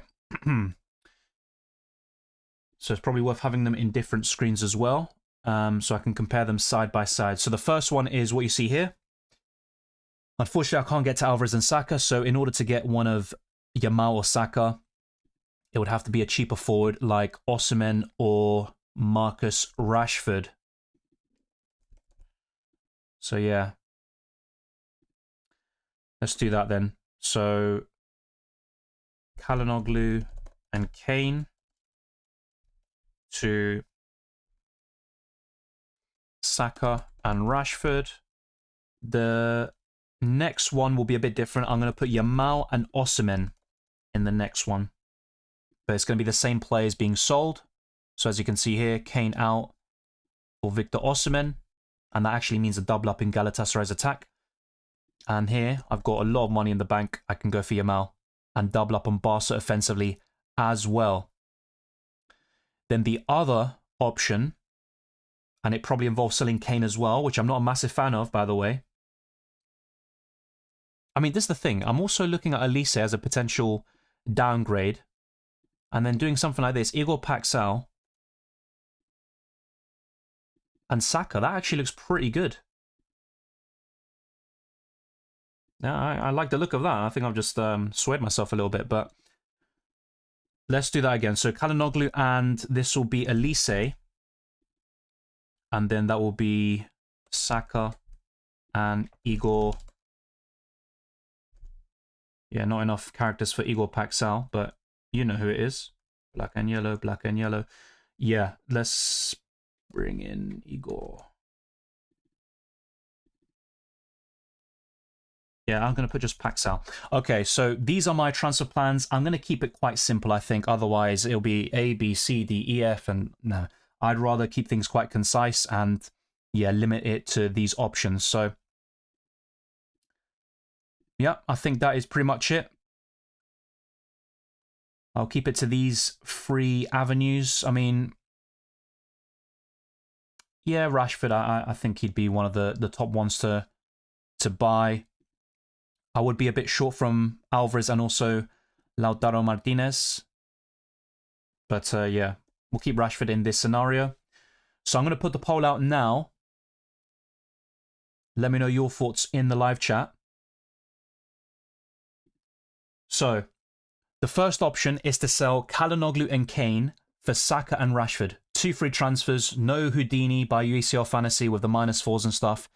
The second option is still similar, but instead of getting Saka and Rashford, I would be getting Yamal and Osimhen to replace the same players in Calhanoglu and Harry Kane. The third option is to keep Kane and sell Elise for Igor Paxal and then buy Bukayo Saka in the midfield. Let me know your thoughts in the live chat. Which option do you prefer? And yeah, at the moment, Saka and Rashford, no, Saka and Paxal's winning. I'm going to leave that to marinate for a little bit and we'll see what people are saying. But for those asking about wildcard and limitless teams, I've made videos on them. That's the point of it. I can delve into it in a lot of detail. The wildcard podcast was over 30 minutes long. And yeah, it gives you all the information you need. For those of you that obviously want to sell Calhanoglu, I understand it makes sense to ask for a replacement for him. I don't think there are many standouts in the midfield, but I would say Fermin Lopez, Yamal, Saka, Yilmaz as a budget midfielder, Igor Paxal, Yildiz, Anthony Gordon. Even though he's orange flagged, he should be available. I think Yildiz is also going to play against Sporting. Spalletti said that he is available, so that's all good. So all of those midfielders are who I'd consider in that position, and I think not much has changed in the forward line or the defence. Okay, so we have another super chat in the building, and we have hit the goal. So thank you very much. That means the super chat, the live stream, it will just continue, and I'll be gifting 10 memberships at the end. So Domenico says, gracias por tus consejos. Always very useful, hermano. Suerte. Gracias, Domenico. Buena suerte para la jornada 4 y muchas gracias por tus consejos, tus palabras y buena onda. Gracias. Oogie Boogie, great name, says, playing Limitless, thoughts on Pepe? Not for me. Look, Pepe was the La Liga player of the month, I think, in August. He's a decent player, but Villarreal are near the bottom of the Champions League table. I think they'll get a good result, by the way. I get why you're looking at it. It's Paphos away. Going for a Villarreal attacker is going to be a differential. So, yeah, I get why you're saying it, but I'd still pick other players personally. And Pepe's not a consistent goals and assists player.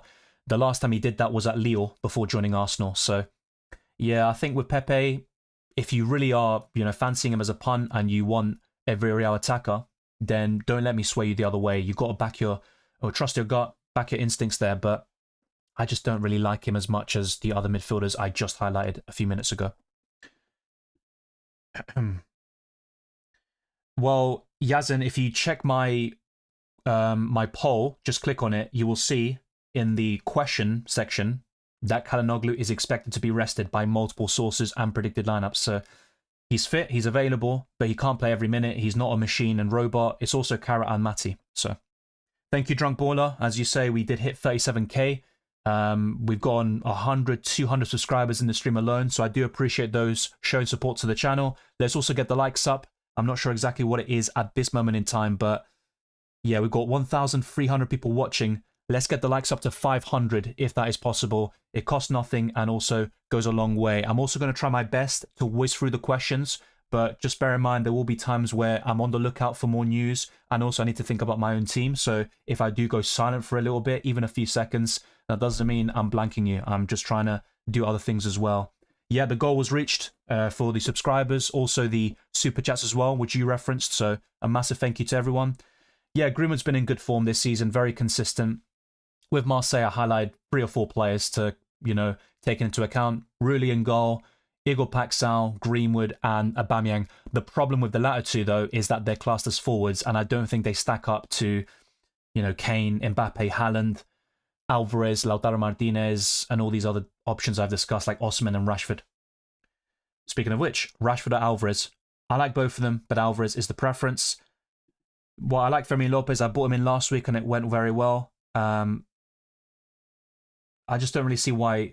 I mean, yeah, minutes can be managed at any point, right? But I don't have any reason to believe that this week Fermin Lopez is a massive risk when it comes to minutes or starts. I think he will get plenty of game time here. What about Rashford and Yamal for your poll? Yeah, it's just, I'll be honest, the poll is to do with my transfers. It's also a way for people to say or to know what I'm looking to do. So those are my final transfer plans. I'm not looking to get Rashford and Yamal because I've already got Fermin Lopez. I think a triple up in Barca's attack is a bit excessive, especially when they face Chelsea in Matchday 5. Is a -4 worth it to take out Hakan? It depends on who you're buying, but there are some midfielders that I'd probably take a punt on, like Saka, Yamal, etc. I think in that scenario, I would take a hit. Trossard or Marino? Marino.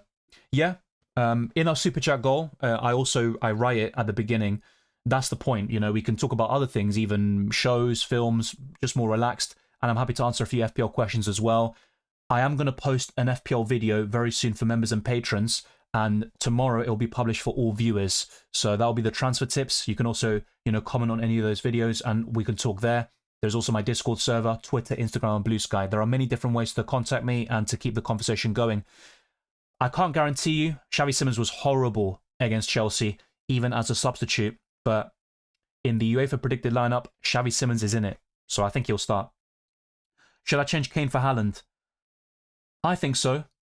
Once again, you don't have to sell Kane. You don't have to. Yeah, thank you, BXNJ.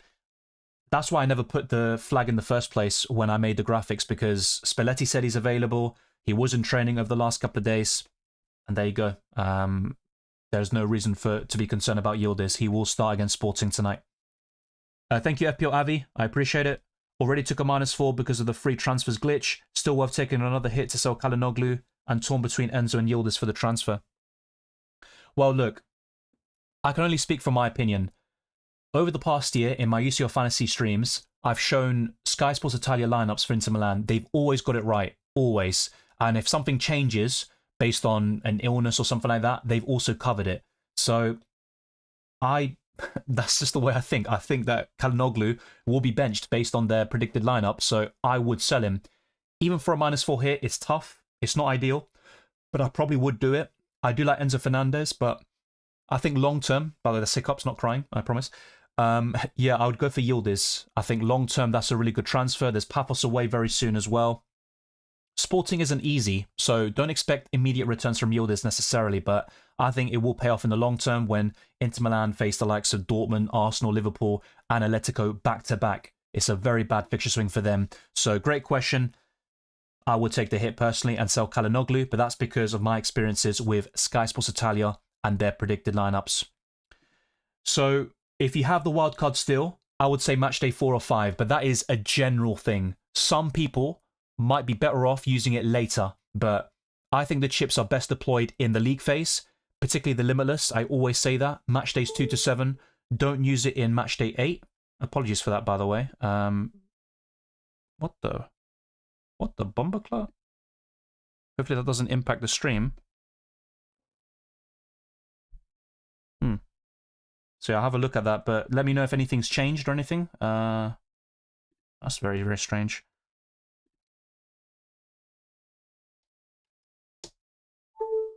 Okay. Just making sure everything's charging. Yeah, I think it's just a little blip. Rashford or Osimhen long term? Yeah, Osimhen. I like Timber a lot, but there will be rotation in the Champions League. Against Bayern Munich, Timber will start.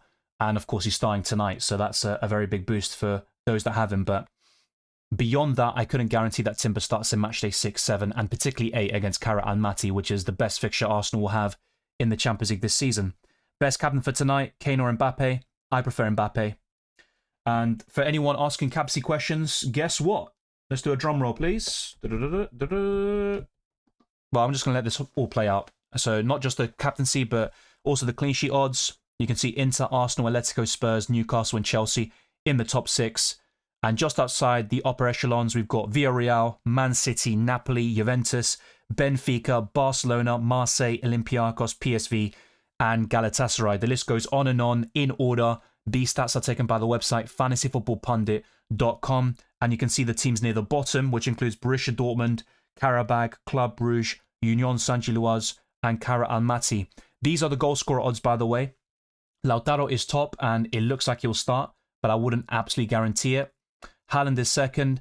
I don't think Thuram will start, by the way. The same goes for Gyökeres, who also features in this top 15. But Alvarez, Osimhen, possibly Sorloth. I'm not so sure about Lewandowski, though. Harry Kane, Voltemada, Mbappe, Yamal, they should all start. With Delap, Richarlison, I would be less sure. And Mikkelce for Villarreal is in this top 15 list against Paphos away. So these are my top 10 captains. I'd also potentially include Gabriel in this list. He's got the goal threat from set pieces. He can get ball recoveries in UCL Fantasy and plenty of clean sheets for Arsenal. They haven't conceded in over 1,000 minutes. Long may that continue, but eventually, of course, everything comes to an end. And yeah, Arsenal didn't concede a single goal in the entire month of October in all competitions, which is insane. But I'm quite keen on Gordon, Kane, Saka, Mbappe, Rashford, Lautaro, Dumfries, Alvarez, Yamal, and Haaland, who is my favourite option of them all, as the best captaincy contenders for the Tuesday and the Wednesday. So hopefully that answers your questions with the captaincy. I don't feel like it's really worth going through that too many more times. Thank you as well to the admins and moderators like Keith for keeping things rolling. Para mí, no usaría Bellingham para Limitless o Sin Límites, porque para mí Liverpool igual todavía en esta circunstancia y en este momento creo que Liverpool es es un equipo difícil, especialmente en Anfield. Así que para mí Bellingham no es una opción que voy a estar pensando mucho, pero mira, está jugando bien, anotando goles contra Barcelona y Valencia, así que es una buena opción. Let me now go to the transfer section and remind you of the poll. So the options for me and my final transfer plans are to sell Kane and Calhanoglu for Rashford and Saka. I'm not too keen on buying Rashford and Yamal simultaneously because I've already got Fermin Lopez. The alternative is to buy Osimhen and Yamal for Kane and Calhanoglu. And the last option, which I'm very tempted by, is to get Igor Paxao for, well, Calhanoglu, you could say. And I'll also bring in Bukayo Saka. That is something I'm looking at. And the other player who would make way is Elise. And I'd keep Harry Kane by doing these transfers. Now, the only thing I would say is that I would also like to include Alvarez in the equation, which obviously does include an option D, which is not ideal. So let me just bring this up, go to transfers, and let's see if I can make this work with Julian Alvarez instead. So in order to bring him in, Yeah, I'll be honest. If I could get Alvarez and Saka, yeah, I think I would have already done it, even though it means selling Kane. But yeah, that is something else I'm looking at. Maybe instead of Saka, I'll have to go for someone a little bit cheaper. But yeah, I could still go for Igor Paxal, one of the other midfielders discussed. Then I'd have a lot of money in the bank. But then it just feels like, why do I sell Kane then? It's just really a one match day punt sort of thing, if you catch my drift. But let me know your thoughts in the live chat. What would you do in this circumstance? I mean, there is a case to just sell both Bayern Munich attackers and then I can get one of Yamal or Bukayo Saka. I mean, that's something else I'm looking at. So let me end this poll. And by the way, Saka and Paxal is winning. And of course, in second is Saka and Rashford in. So people are quite keen on the Saka move. That's interesting. Yeah. So I'm going to try repeat that poll with one more option. I believe I can do that. Yeah. And there are a few super chats coming in, all back to back. So I'm going to go through them very, very soon. Just wait a few minutes and I'll get to you as soon as possible. The same goes for members and patrons, so you will not be left unanswered. I guarantee you that. So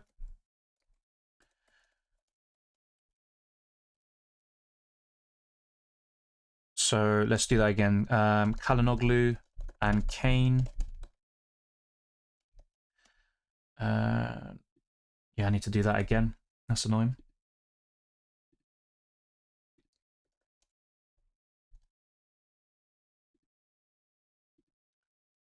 Okay, I should be done with this poll in like a minute or two. And then I will answer the questions. After that, lock my team in and see if we can get any more questions and key topics in. But essentially, most of the news and stuff that we've seen over the past day or so have all been addressed. This will be Rashford and yeah. So we'll go through it one by one. So the first option, yeah, Saka and Rashford for Kane and Kalanoglu.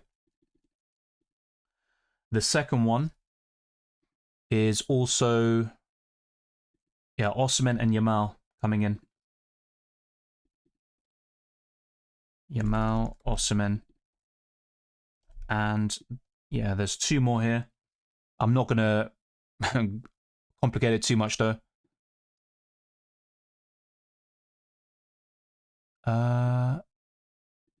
Oh. Right, yeah, let me just bring this up again. So yeah, Osimhen, Yamal, Saka, Rashford. Then there's Alvarez and Yamal 2.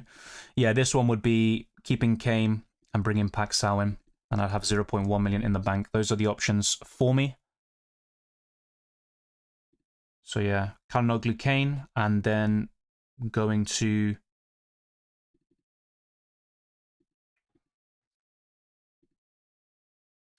yes, I see. Okay. Elise and Kane. Okay. Paxal and Saka.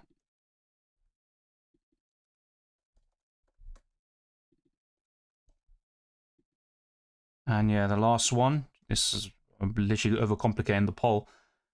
Yeah, Kalanoglu's basically been sold in all of these scenarios because it looks like he's going to be benched, just for those that are unaware.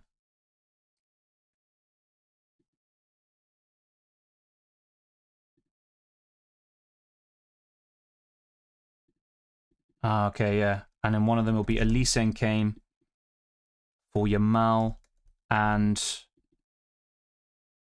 yeah, Alvarez. So that is it. Just going to make sure that these are correct and not stupid and no typos and stuff. So Kalanoglu, Kane to Saka, Rashford. Kalanoglu, Kane to Yamal, Osimhen. Then there's Elise and Kane to Yamal and Alvarez. And Kalanoglu and Elise to Igor Paxal and Saka. So let's get straight into the super chats. That took a little bit longer than I expected. Apologies for that. So Anish says, -4, Kalanoglu to Trossard, McTominay, Dennis Mann. For this week, Trossard's my favourite. I just think long-term McTominay is probably the more consistent asset. And if Martinelli is back after the international break, which Arsenal hope, then we could see Martinelli start against Bayern Munich. And afterwards, I think he'll get the nod in the Champions League whilst Trossard starts in the Premier League. So, yeah, if you're looking for someone long-term, it's probably McTominay. For Matchday 4 only, and you're wildcarding in 5, an Arsenal midfielder like Trossard would be a perfect punt. Jordan says Gusto or Dan Burn. I prefer Dan Burn. He's a little bit more nailed on, but Newcastle fans keep wanting him or asking Eddie Howe to bench him. I don't know when that's going to happen. Maybe when Lewis Hall is fully fit and he can start games. He is making his return, of course, and getting some minutes under his belt.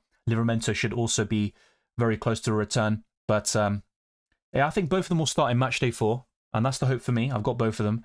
I prefer Dan Burn, just a little bit more. Gordon, Kalinoglu, or Elise to McTominay Yildiz?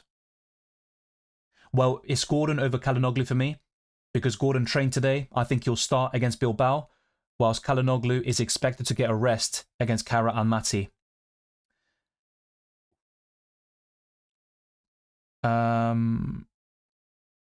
Okay, so yeah, out of those three midfielders, I would sell Kalinoglu and keep Elise and Gordon, and I would buy Yildiz. Yeah. What would your Limitless draft look like after the news? That's probably worth... I'm going to have to get another tab up. So let me just get another UCL Fantasy Transfers tab up, and I can show you what I would build for the Limitless this week. Okay, so I would go for Raya and Sommer. They're the best goalkeepers. They play on different days. Yeah, I think that's very simple. I would go for Gabriel and Dumfries. I think Dumfries will start tomorrow. I'll include Dan Burn in it for now, and it might be worth having a Chelsea defender. Just bear in mind that there could be rotation, but UEFA think that Gusto will start. I'm also going to put an Atletico Madrid defender. Now, who am I going to put? I couldn't really tell you. I don't like their defenders. And let me see if I can highlight the best one. Let's see if I can do that.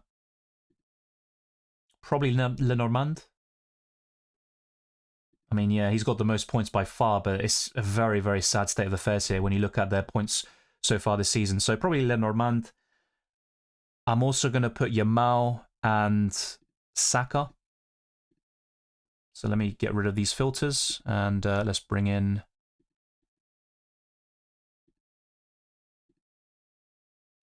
Saka and Yamal. I would get rid of Kalinoglu. And personally, look, someone mentioned Bellingham before. It's a good shout. He's in great form recently, scoring in El Clasico and against Valencia. So you might want to consider him.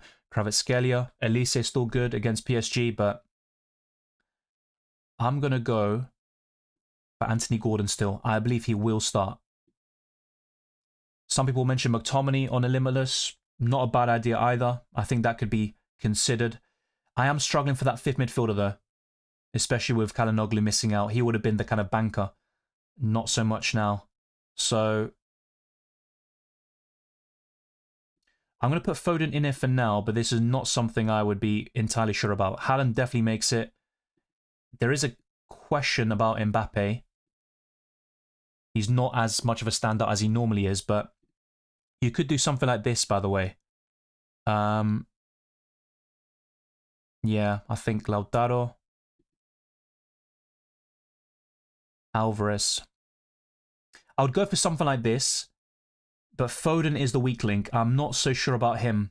You might want to consider Sane, a Galatasaray midfielder, even Salah, Vinicius Jr., Bellingham. I think any of those players could work, but it's just a difficult game to call. The same goes for PSG against Bayern Munich. So yeah, it's a difficult one. I might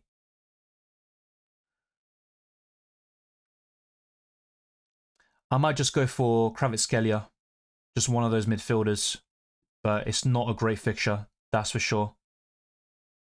So let's not forget, by the way, you could also go for Mbappe and triple up on Inter Milan defensively.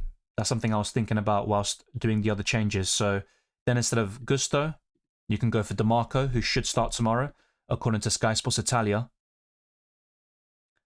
But yeah, the midfield is a big concern. I don't think there are many amazing options, let's put it that way, with all the injuries and stuff. Rafinha, of course, is a big miss against Club Brugge. There's no Palmer against Karabag. So 1 week punts like Marino, Esteval could work. Just because they're cheap doesn't mean you can't go for them. But yeah, I just wanted to highlight a few different things you could do with this sort of squad. And yeah, for this final midfielder, you know what? Let me just go for Salah. There you go. That's a kind of rough Limitless team. Let me know your thoughts in the live chat. And thank you for the comment. That would be the updated version of the Limitless, and with the wild card, it's identical. Just Kalinoglu would make way, really. Okay, so let's whiz through some questions now, and very soon I'll be locking in my team. Let's get the stream to 500 likes. We've got essentially 1,400, 1,500 watching, so let's get the numbers up. Also, make strides towards 38k after reaching a new goal in today's live stream. Follow me on Discord. Also, UCL Fantasy, there's my mini league. Very easy to join. The code is SEINOF. There's my X, Instagram, Blue Sky. Click the join button on YouTube. Become a patron as well by clicking patreon.com/FPLDylan. It's very easy to join. We have 28 minutes left, there or thereabouts, so let's get straight into it. I have a similar squad to you, not sure about Limitless. Next week looks better. Gordon, you say might start. He wasn't training today, just like Trippier. Bruno Guimaraes was the main concern for Newcastle. But Hakan captain and Mastantuono. Oh, yeah, probably not captain. Hakan Calhanoglu and Mastantuono, my biggest issues. Yeah. So one of them could still feature and score off the bench and stuff, but it's looking very likely that Calhanoglu won't start, and Mastantuono is definitively ruled out. But yeah, I agree. For those that wildcarded in 2, I think the Limitless in 5 looks very enticing, but it will be different, and a lot depends on which players and teams you went for. Jazri says, my team, Raya, Trubin, Calafiori, Byrne, Hakimi, Bastoni, Otamendi, Simmons, Mastantuono, Elise, Vitinha, Calhanoglu, Kane, Haaland, Mbappe. I would wildcard.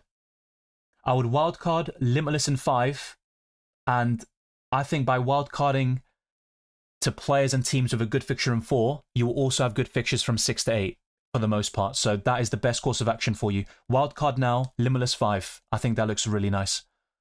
I think Gordon will play. Nothing more I can really add to that. That's the last thing on Gordon. What about Marino as captain for today? I don't mind a differential punt for the captaincy. He's playing up front for Arsenal, but just temper expectations. It's Marino. I think he's better off the bench, just like Trossard. As a starter, he can be very frustrating. No, I don't think Achapong will start. I wouldn't completely rule it out, but I don't think that's the case. Thank you, Awale, for moderating the chat. Bastoni is not an injury doubt, but Inter Milan will rotate. They're facing maybe the worst team in the Champions League. They can give 4 or 5 key players a rest and still win easily. So yeah, Calhanoglu and Bastoni will likely get a rest here.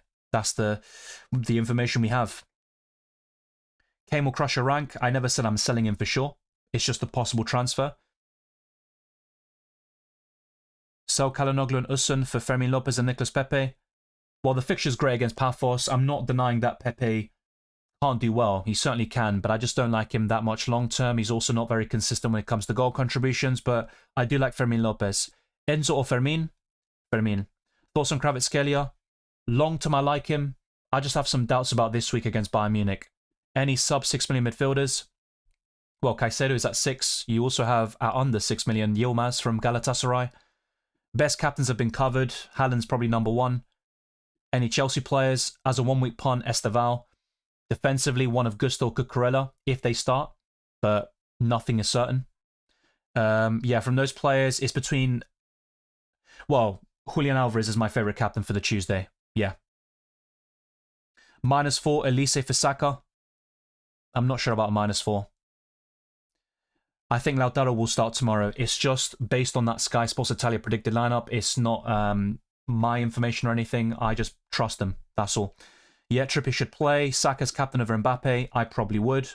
I mean, it's very close between them. In my captaincy list, I do have Mbappe slightly higher, but that's because I think Saka could be subbed off earlier, and the goals could be shared by Arsenal, whilst Mbappe scores most goals for Real Madrid now.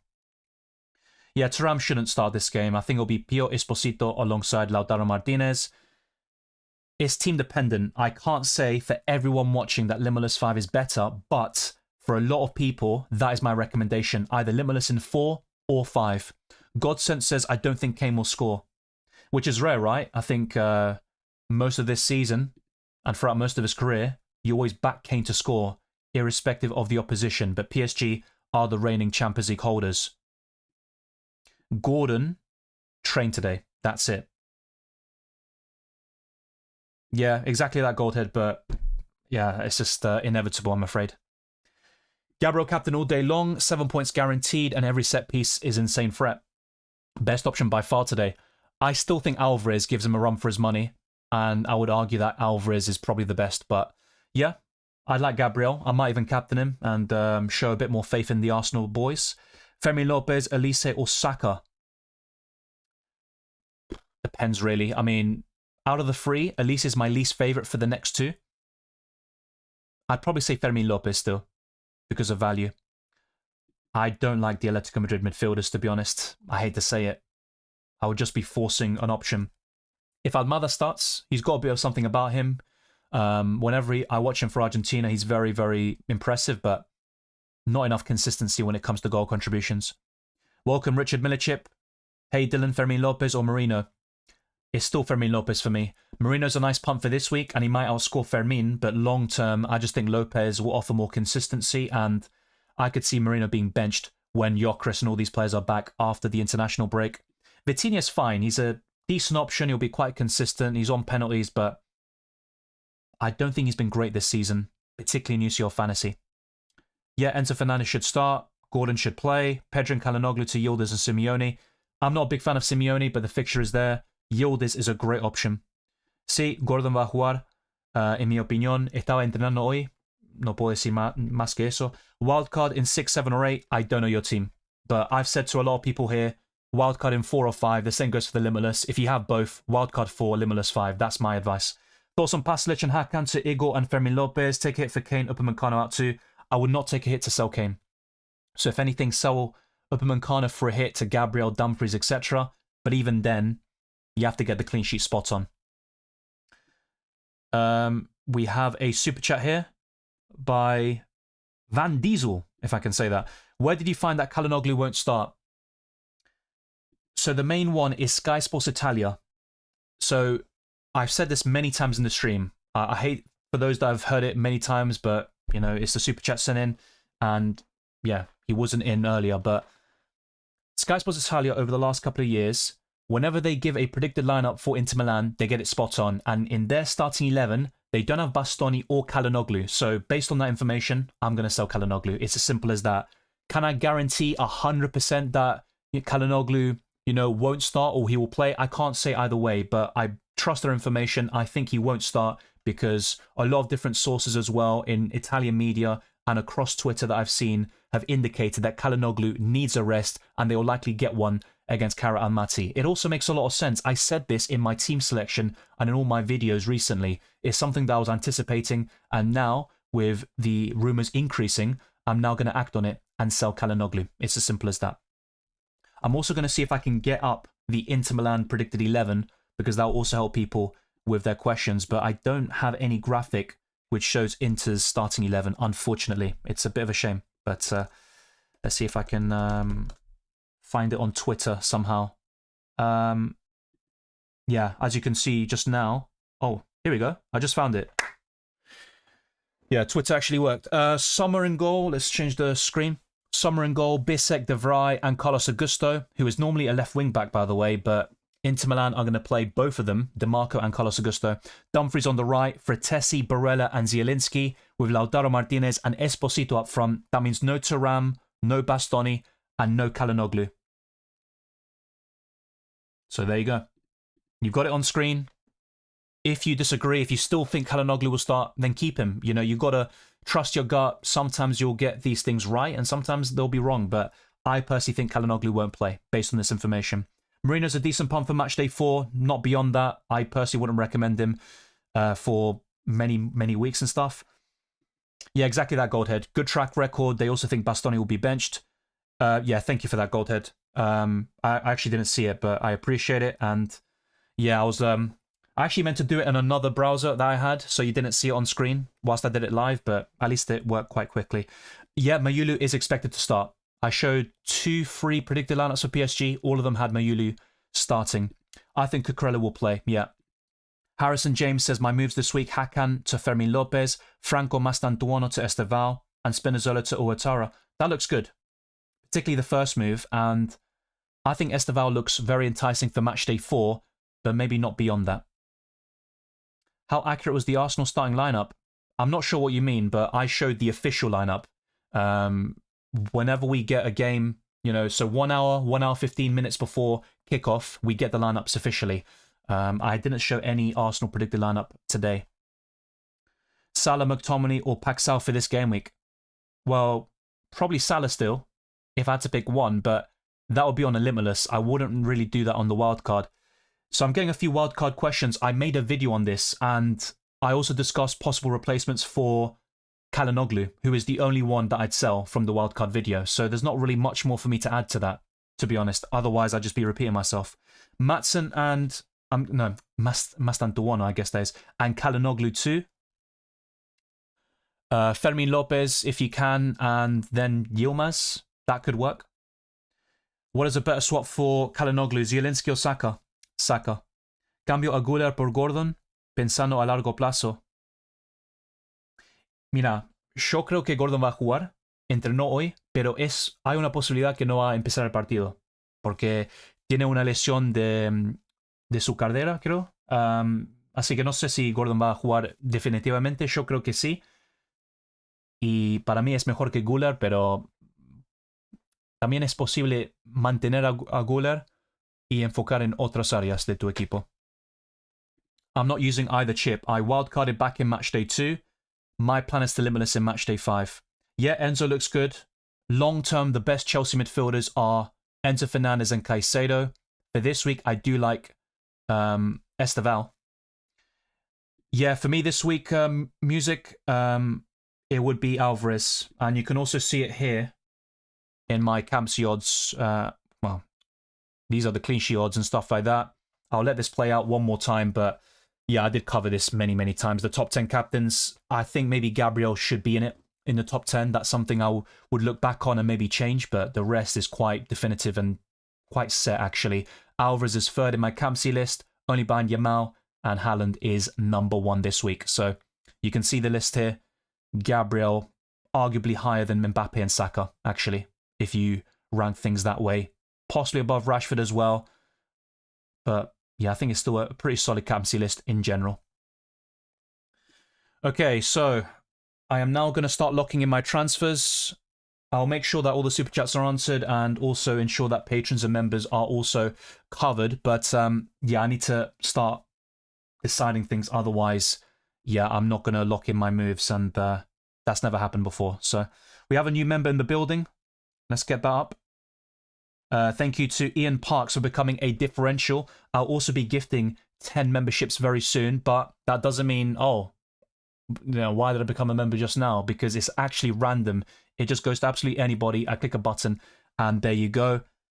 Yeah, it looks like we've got a copycat in the building, lads. I mean, that's the way it looks like. One of the biggest piece of advice I can give is do not copy. Have your own ideas. The point of these streams and videos is to get the information, bounce ideas off each other, and then follow your own path, make your own decisions. But yeah, this is why sometimes I try to avoid copying and stuff like that from people. But unfortunately, people always do that. Yeah, Lenormand should play, in my opinion. I did show an Atletico Madrid lineup earlier, and I believe he was in it. O'Reilly and Foden were in the predicted lineups I saw, but I would be less confident about O'Reilly. Yeah, Lock, I will do that very soon. Yamal or Saka? Yamal. Is Esteval going to start? Yeah, I think so. It's not always an indication, but he did the presser with Enzo Maresca today. So in this poll, it's very, very close between Calhanoglu and Kane to Saka and Rashford, with Elise and Kane to Yamal and Alvarez. So that's very interesting. I'll be honest, I'm very tempted by the Yamal and Alvarez moves. I can't lie to you. I'm really tempted. And then I'll probably captain Alvarez. That's the way I'm looking at the moment. But it does mean selling both Bayern Munich attackers. And it could still be a high-scoring game against PSG. Then it's Arsenal way, where, look, they're both quality players. They can make the difference, but they are up against arguably the best defense in the world. So, tough calls to make here. Really tough calls. I like all of these moves that I talked about, but I think I'm going to go for Yamal and Alvarez. I think that is what I'm going to do. So just for those that are unaware, this is the first set of moves that is discussed in the poll. Rashford and Saka in for Kane and Çalhanoğlu. The second one is Osman and Yamal for the same players there. The third one is Alvarez and Yamal. Oh, by the way, let me keep Elise there. Oh, yeah, the problem with that, obviously, is that I still have Çalhanoğlu. That would obviously be the big alarm bell, unfortunately. And I don't have enough money to get Saka or Yamal with Alvarez. That's the big concern. But, yeah. Çalhanoğlu could come off the bench and score. And ultimately, for those that end up selling him, yeah, you're only doing that because of the predicted lineups and stuff, right? But that would be a major downside, I think, from these transfer plans, which I do like the look of. Yamal and Alvarez, amazing. But it means keeping Çalhanoğlu. I'm not so sure about that. And taking a -4 hit, it's not really worth it, in my opinion. Then there's this, selling both Elise and Çalhanoğlu for Igor Paxao and Saka, and having 0.1 in the bank. So, yeah, unfortunately, there's nothing definitive. I was actually quite settled on doing this, then I remembered that I'm still keeping Hakan Çalhanoğlu, who will probably not even start tomorrow. So, yeah, a bit of a shame. Bit of a shame, to be honest. And yeah, I just wish I could get Saka in, at least for Çalhanoğlu, and that would make things much easier. So, still a few minutes to decide things, and then I'll lock the team in. Should I go -4 Calafiori 2? And who? 4.9 left, maybe Hincapié. But that's only a 1 week punt. Is that worth a -4 hit? Just for maybe a clean sheet and return this week, but then Hincapié is on the bench against Bayern and in the games afterwards. I mean, look, we could get to a stage where Arsenal are already qualified by match day 6 or 7, and then Hincapié starts the games, but I just don't think that's worth a -4. If it was Gabriel, Dumfries, and players like this, then I'd say yeah. Difficult one. I'm possibly going to say Gabriel here. Yeah. And I did say this when I showed the top 10 captains. If I had to make one change, it's probably Gabriel in for Rashford and Mbappe. I think your midfield double swap is the most sensible. I was thinking that originally, but then I thought of something else and said, what about forcing Alvarez in? But unfortunately, it means keeping Çalhanoğlu. So, yeah, it is third in this poll when you look at the votes and stuff, but that doesn't mean it's the worst. I think that is quite underrated. And it also allows me to keep Kane and the big three up front. Do Zielinski for Çalhanoğlu? Not for me. That's a 1 week punt, really. And Inter Milan have poor fixtures afterwards. Well, yeah, Liverpool could surprise Real Madrid. They're at home. They beat them last season, albeit Liverpool were much better back then, and Madrid were shakier in that moment. I already saw Lautaro and Hakan. Well, Lautaro should start. Hakan Çalhanoğlu will likely be on the bench. Reckon Gabriel plays the full 90, or better to captain Hincapié as a punt today? Well, sometimes playing the full 90 can be a disadvantage for a defender. All you want is 60, 70 minutes, really. And then if he subbed off early, it can be a blessing in disguise. But yeah, I think Gabriel will play 70, 80 at least. I couldn't guarantee 90, though, because if the game is already done and they're able to make subs, bring on Lewis Skelly and stuff, and then put Hincapié as centre-back, then they could do that and save Gabriel for the weekend. Thank you to Luis Serrano. I'm going to answer this question and then lock in my transfers because there are only 10 minutes left. Debo cambiar a menos o a 4 squad. Jesus. I need a bloody break. Apologies, lad. Yeah, predict 6. Yep. Yeah, I'll lock in the Arsenal prediction soon. That's the only one that's important right now before the deadline. Debo cambiar a 4 jugadores de mi equipo. Debería mejor usar el Limitless o tomar la penalización de puntos. Ya no tengo wildcard. Bueno, es una buena pregunta, pero no sé el contexto de tu equipo. Así que estos 4 cambios que quieres hacer, ¿son a largo plazo o solo para la jornada 4? Si es la jornada 4 y te gusta tu equipo en la jornada 5 y después, creo que en ese caso es mejor usar el sin límites ahora y después puedes usar transferencias para el resto de en la fase de grupos. Pero para mucha gente, yo siempre dije, la jornada 4 o 5 es muy bueno para el sin límites y en mi caso yo voy a usarlo en la jornada 5. Pero no sé, lo que puedo decir es si tienes un equipo parecido a mío, creo que la jornada 5 es mejor. Okay, so bloody hell.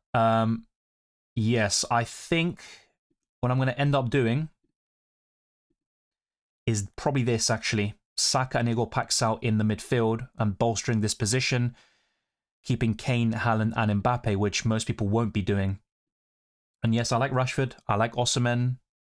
I mean, this also looks quite decent, actually. But I think it pretty much comes down to these two. This is the Limitless team, by the way, which I showed you earlier. But yeah, this is what I'm looking at. Comes down to this, Rashford and Saka versus Igor Paxal and Saka. And then it just comes down to, do I sell Kane or do I sell Elise? That is the final decision. Y no sé qué más decir de Enzo Fernández. Para mí es una buena opción. Es mejor que no haga spam del chat, man, porque está mal. Will Simeone start? I think he will. Yeah. I just don't like him much as a UCL Fantasy option. It looks like Calhanoglu will be benched. That's my opinion based on the predicted lineups I've seen. It's up to you what you think about the information you've seen today. Nothing wrong with Kane. It's just the next two fixtures are PSG and Arsenal away. Saka to score a hat-trick. I wouldn't mind that if I bought him. Osimhen or Lautaro for Limitless. Probably Lautaro. Just bear in mind his minutes will be more of a concern. Yeah, Gordon should play. Trossard está bien para la jornada 4, pero a largo plazo creo que hay mejores opciones. Best Uzun replacement. Yilmaz. ¿Estás usando wildcard? No. Gordon to Calhanoglu. Calhanoglu will probably be benched. So, no, I wouldn't be buying him in. Do you think Gusto is likely to start? Yes. It's not a guarantee, though. Adiemi o Lookman. Debo sacar uno para Calhanoglu. Como dije en inglés, parece que Calhanoglu y Bastoni no van a jugar mañana. Van a estar en el banco. Así que no voy a recomendar eso. Comprar a Calhanoglu. The best Limitless midfield, you just saw it, mate. I mean, I don't know how many times you need to see it. This is the Limitless team I will do. It's kind of rough. It's not exactly nailed on because, I'll be honest, a few picks are a bit 50-50. That is essentially what I'd go for. Kane or Haaland and why? Haaland, he has better fixtures. Kane faces PSG and Arsenal away. Fermin Lopez or Paxal? Fermin Lopez. Yes, I am Argentinian. My family are not from Buenos Aires, though. They're all from a different sea. But yeah, I am from Argentina. What about Davinson Sanchez? Is he injured? I don't think he's injured, but he's not someone I would recommend. Best midfielder under 5.5, probably Yilmaz. Thank you. Just try not to spam the chat, please, to everyone who is doing that. Saka or Yamal? Yamal. Calhanoglu or Kane? Es mejor sacar a Calhanoglu. Cucurella and Trippier news? Cucurella is fine. He's never had a problem. But I think he'll start, and Trippier wasn't training today. I wouldn't really recommend Spurs players. Maybe Van de Ven, but he's one yellow card away from suspension. I gave the captaincy to McTominay. You can go for a punt on Tuesday. You've always got the Wednesday option to fall back on, but I wouldn't go for it personally. Let's put it that way. In fact, I'm probably going to go for Gabriel in the end. But yeah, shifting the captaincy from Kane does seem a bit mad, to be honest with you. So yeah, I think I'm going to lock things in.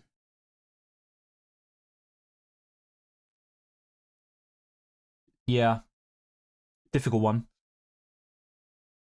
But yeah, this is the Limitless team. This is not what I'm going to do now.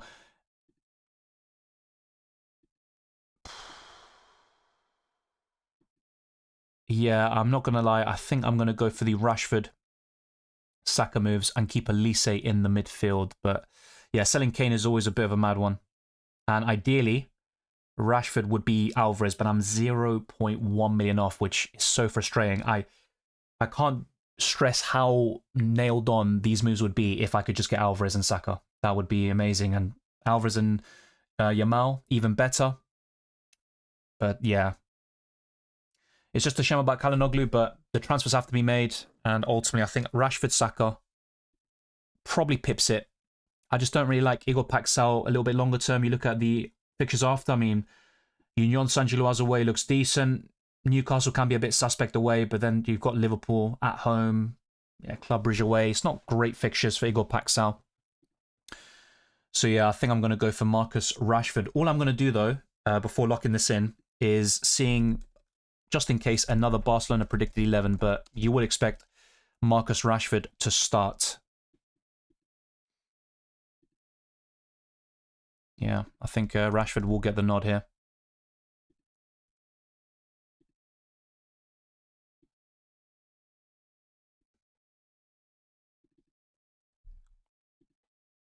But yeah, you look at Harry Kane. I mean, he has blanked in 2 of the last 3 games across all competitions, but yeah, his form this season has been frightening. He has been scoring in most matches and making the difference. Yeah, we've got less than, well, almost 3 minutes left now, so lock in your teams, start your Tuesday players, captain a Tuesday player as well. Make sure that you do that. Subscribe to the channel if you haven't done so already, and we've made big progress today already to 38,000 subscribers, and let's get the likes up to 500. It would be greatly appreciated. We are close to that, so let's just do a last push. And remember, if you stay around after the deadline, I will be gifting 10 memberships for an entire month, and I'll give you many different benefits like early access to my videos, prior to comments, and many other perks. Just having a quick look here. Yeah. I think it is such a difficult one, I think, between this Rashford and Saka or Igor Paxao and Saka. I don't think there's like a clear standout, but yeah, I'm probably going to favour the Rashford route. Thank you, I appreciate that. I'll probably captain Gabriel personally, but if I had Alvarez, he would be the one, as I've mentioned before. No sé si gana Madrid hoy, pero en este momento es mejor que Liverpool, pero es muy difícil ganar a Liverpool en Anfield. Elise or Vitinha? I prefer Elise long term. Rashford or Osimhen? Long term is Osimhen. Yeah, Lautaro should start tomorrow, but I can't guarantee it. Okay.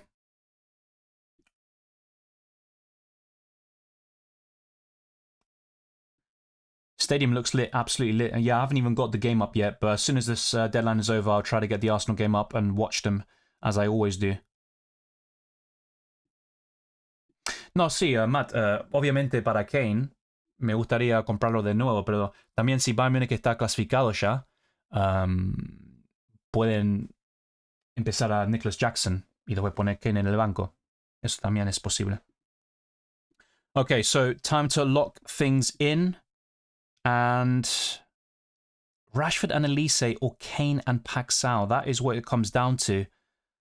Such a difficult one, in my opinion. I do like Rashford against Bruges, and I could see him doing well against Chelsea as well. And then there's Frankfurt, Slavia Prague, Copenhagen. I do like those fixtures there. So, yeah, not an easy decision. I think ultimately all of these are viable, but yeah, I think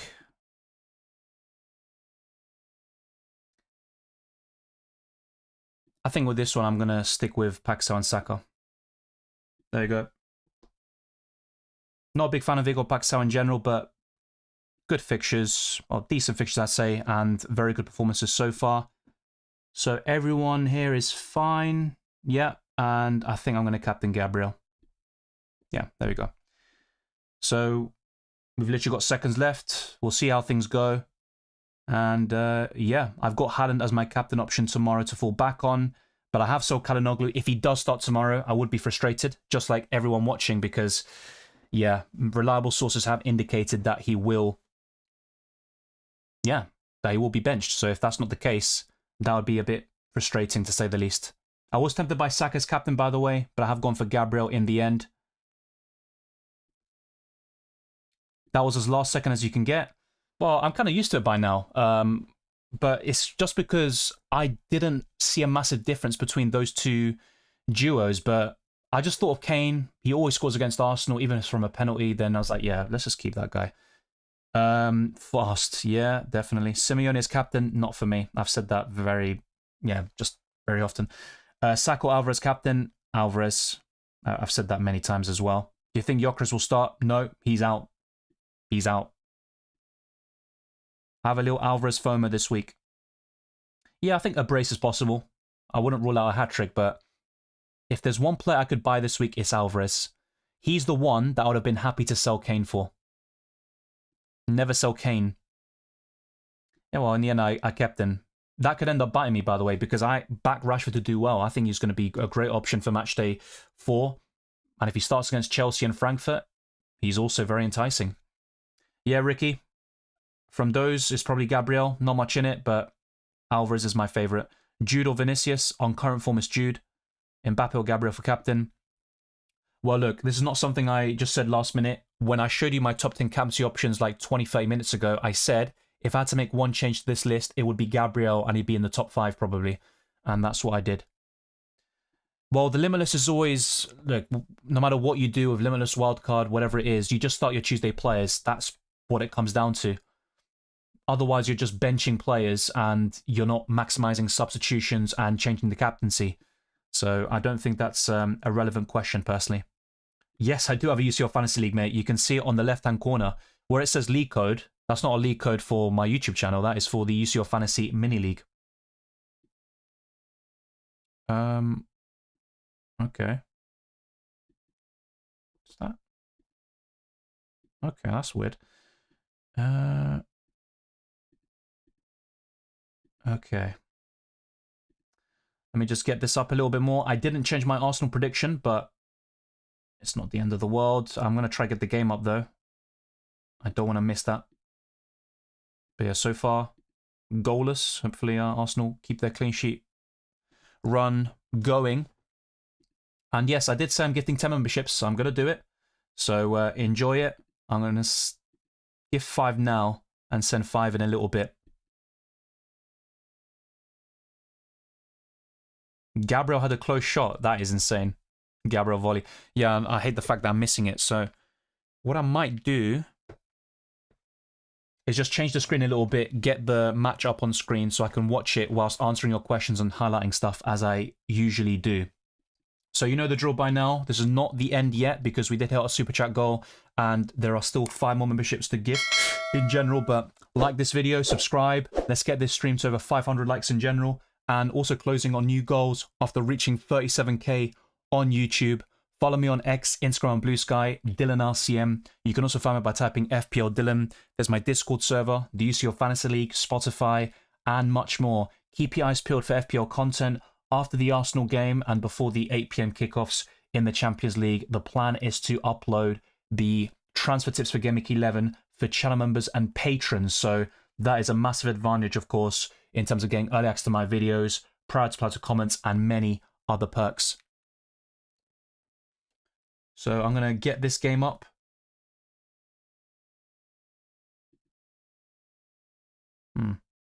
That's weird. Okay. Let's see if I can get this going ASAP. I don't want to lose the game.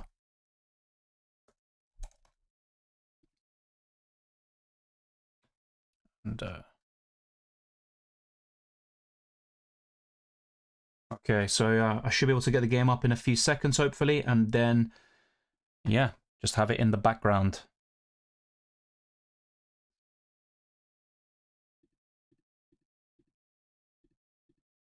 Okay, I'll be closing the other stuff. And I'm also going to read out the members who were gifted a membership. So,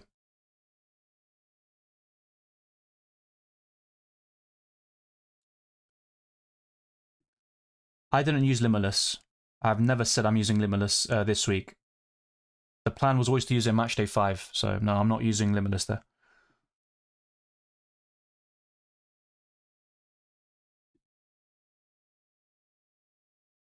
So yeah, Jakob, Adster, Karan, Sonzu, and Mickey Mauser enjoy those memberships there.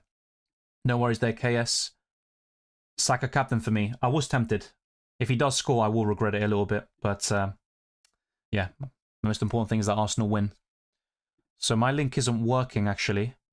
I will be watching Liverpool Real Madrid later on Amazon, but yeah, I'm finding it difficult to get the Arsenal game up.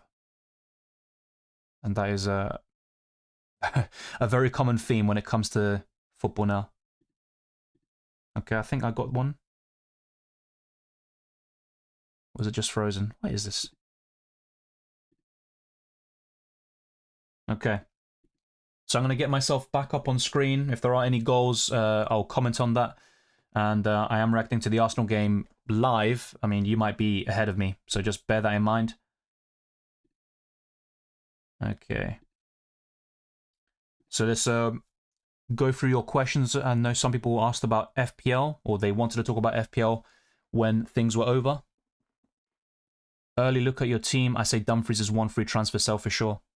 Yeah, exactly. But I was never going to sell Dumfries for Carrot and Matty when he's expected to start. He's one of the best captaincy options. But yeah, for matchday 5 onwards, he is sellable. I still think he's the one Inter Milan player that could be held on to. He made transfers like speeding light. Yeah, but I made the transfer decision like a snail. We are locked. Thank you, cheers, and good luck. Likewise to you. Great way to get rid of the copycats. I think it's subconscious, though. I mean, look, it's kind of funny because the people who get offended is it kind of points towards the people who are just waiting for what you do and then copy. But how are you going to improve as UCL Fantasy Manager by just copying what someone else does? And ultimately, I've talked about all this in my videos. I talk about my transfer plans and the things I could do. And I always say for UCL Fantasy, I can't guarantee that I'm going to make this transfer when we have the early lineups, which are going to obviously play a part. I got Fermin Lopez last time because of it, and the rest is history. But yeah, I find it strange that people get so offended, to be honest with you. Good luck as well, MMK. Ended up on Hincapie captain. I hope it goes well for you. I was bigging him up when I went to the stadium against Brighton, and he had a very good performance. Good luck as well, Skelly. Project. Hey, Dylan just went for Saka as my captain. My wildcard is active. Nicely done. I like Saka, but I did say this in Spanish, I believe. He has been quite inconsistent since returning from injury in December. Well, his injury happened last December, and he got back in March. He hasn't been able to get the goals and assists on that sort of regular basis he did before that sort of injury, but hopefully he can get back to that level. Got the Limitless chip active, and this is the first time I've gone without Kane when he's been available. It makes sense though, and you can always bring him back by match day 6. The good thing is, if Bayern Munich drop points against PSG and or Arsenal, they are going to go strong in those plum fixtures from match day 6 to 8. I did Kane to Alvarez, Bastoni to Dumfries, and Anton to Gabriel. Looks good.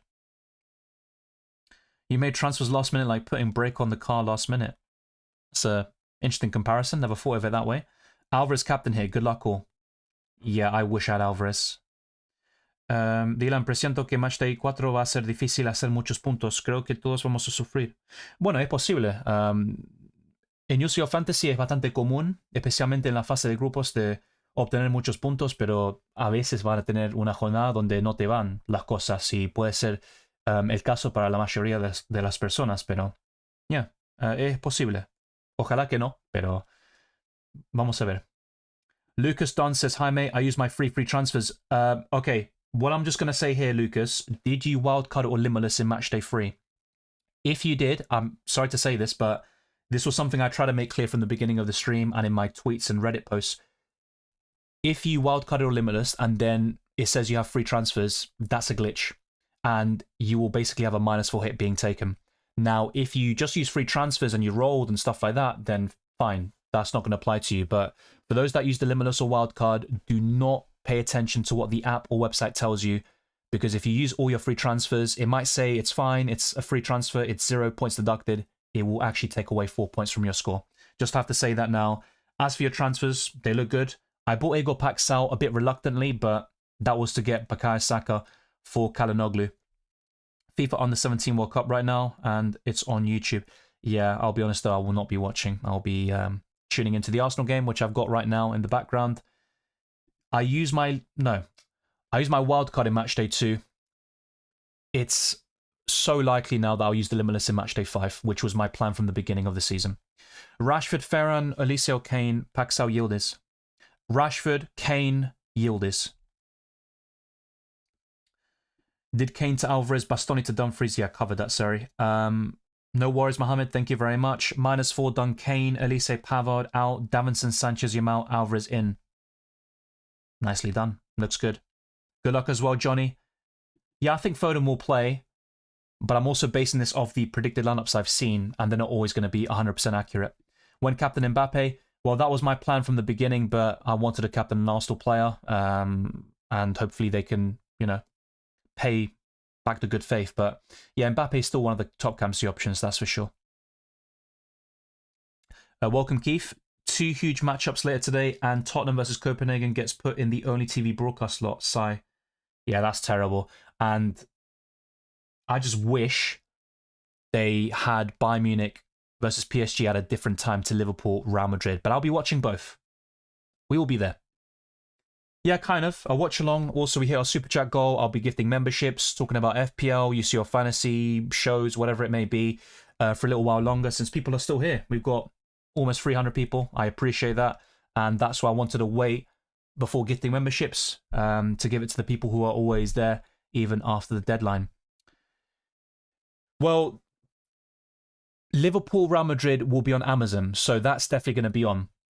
But I will also have PSG Bayern Munich on my laptop or on a different device. So I'll be watching both, but maybe the main focus will be on Liverpool Real Madrid. I do think the other game has better quality, I think. No worries, Karan. YouTube is the one that chose you, so enjoy. Footy Buy is working. I'll have a look at that.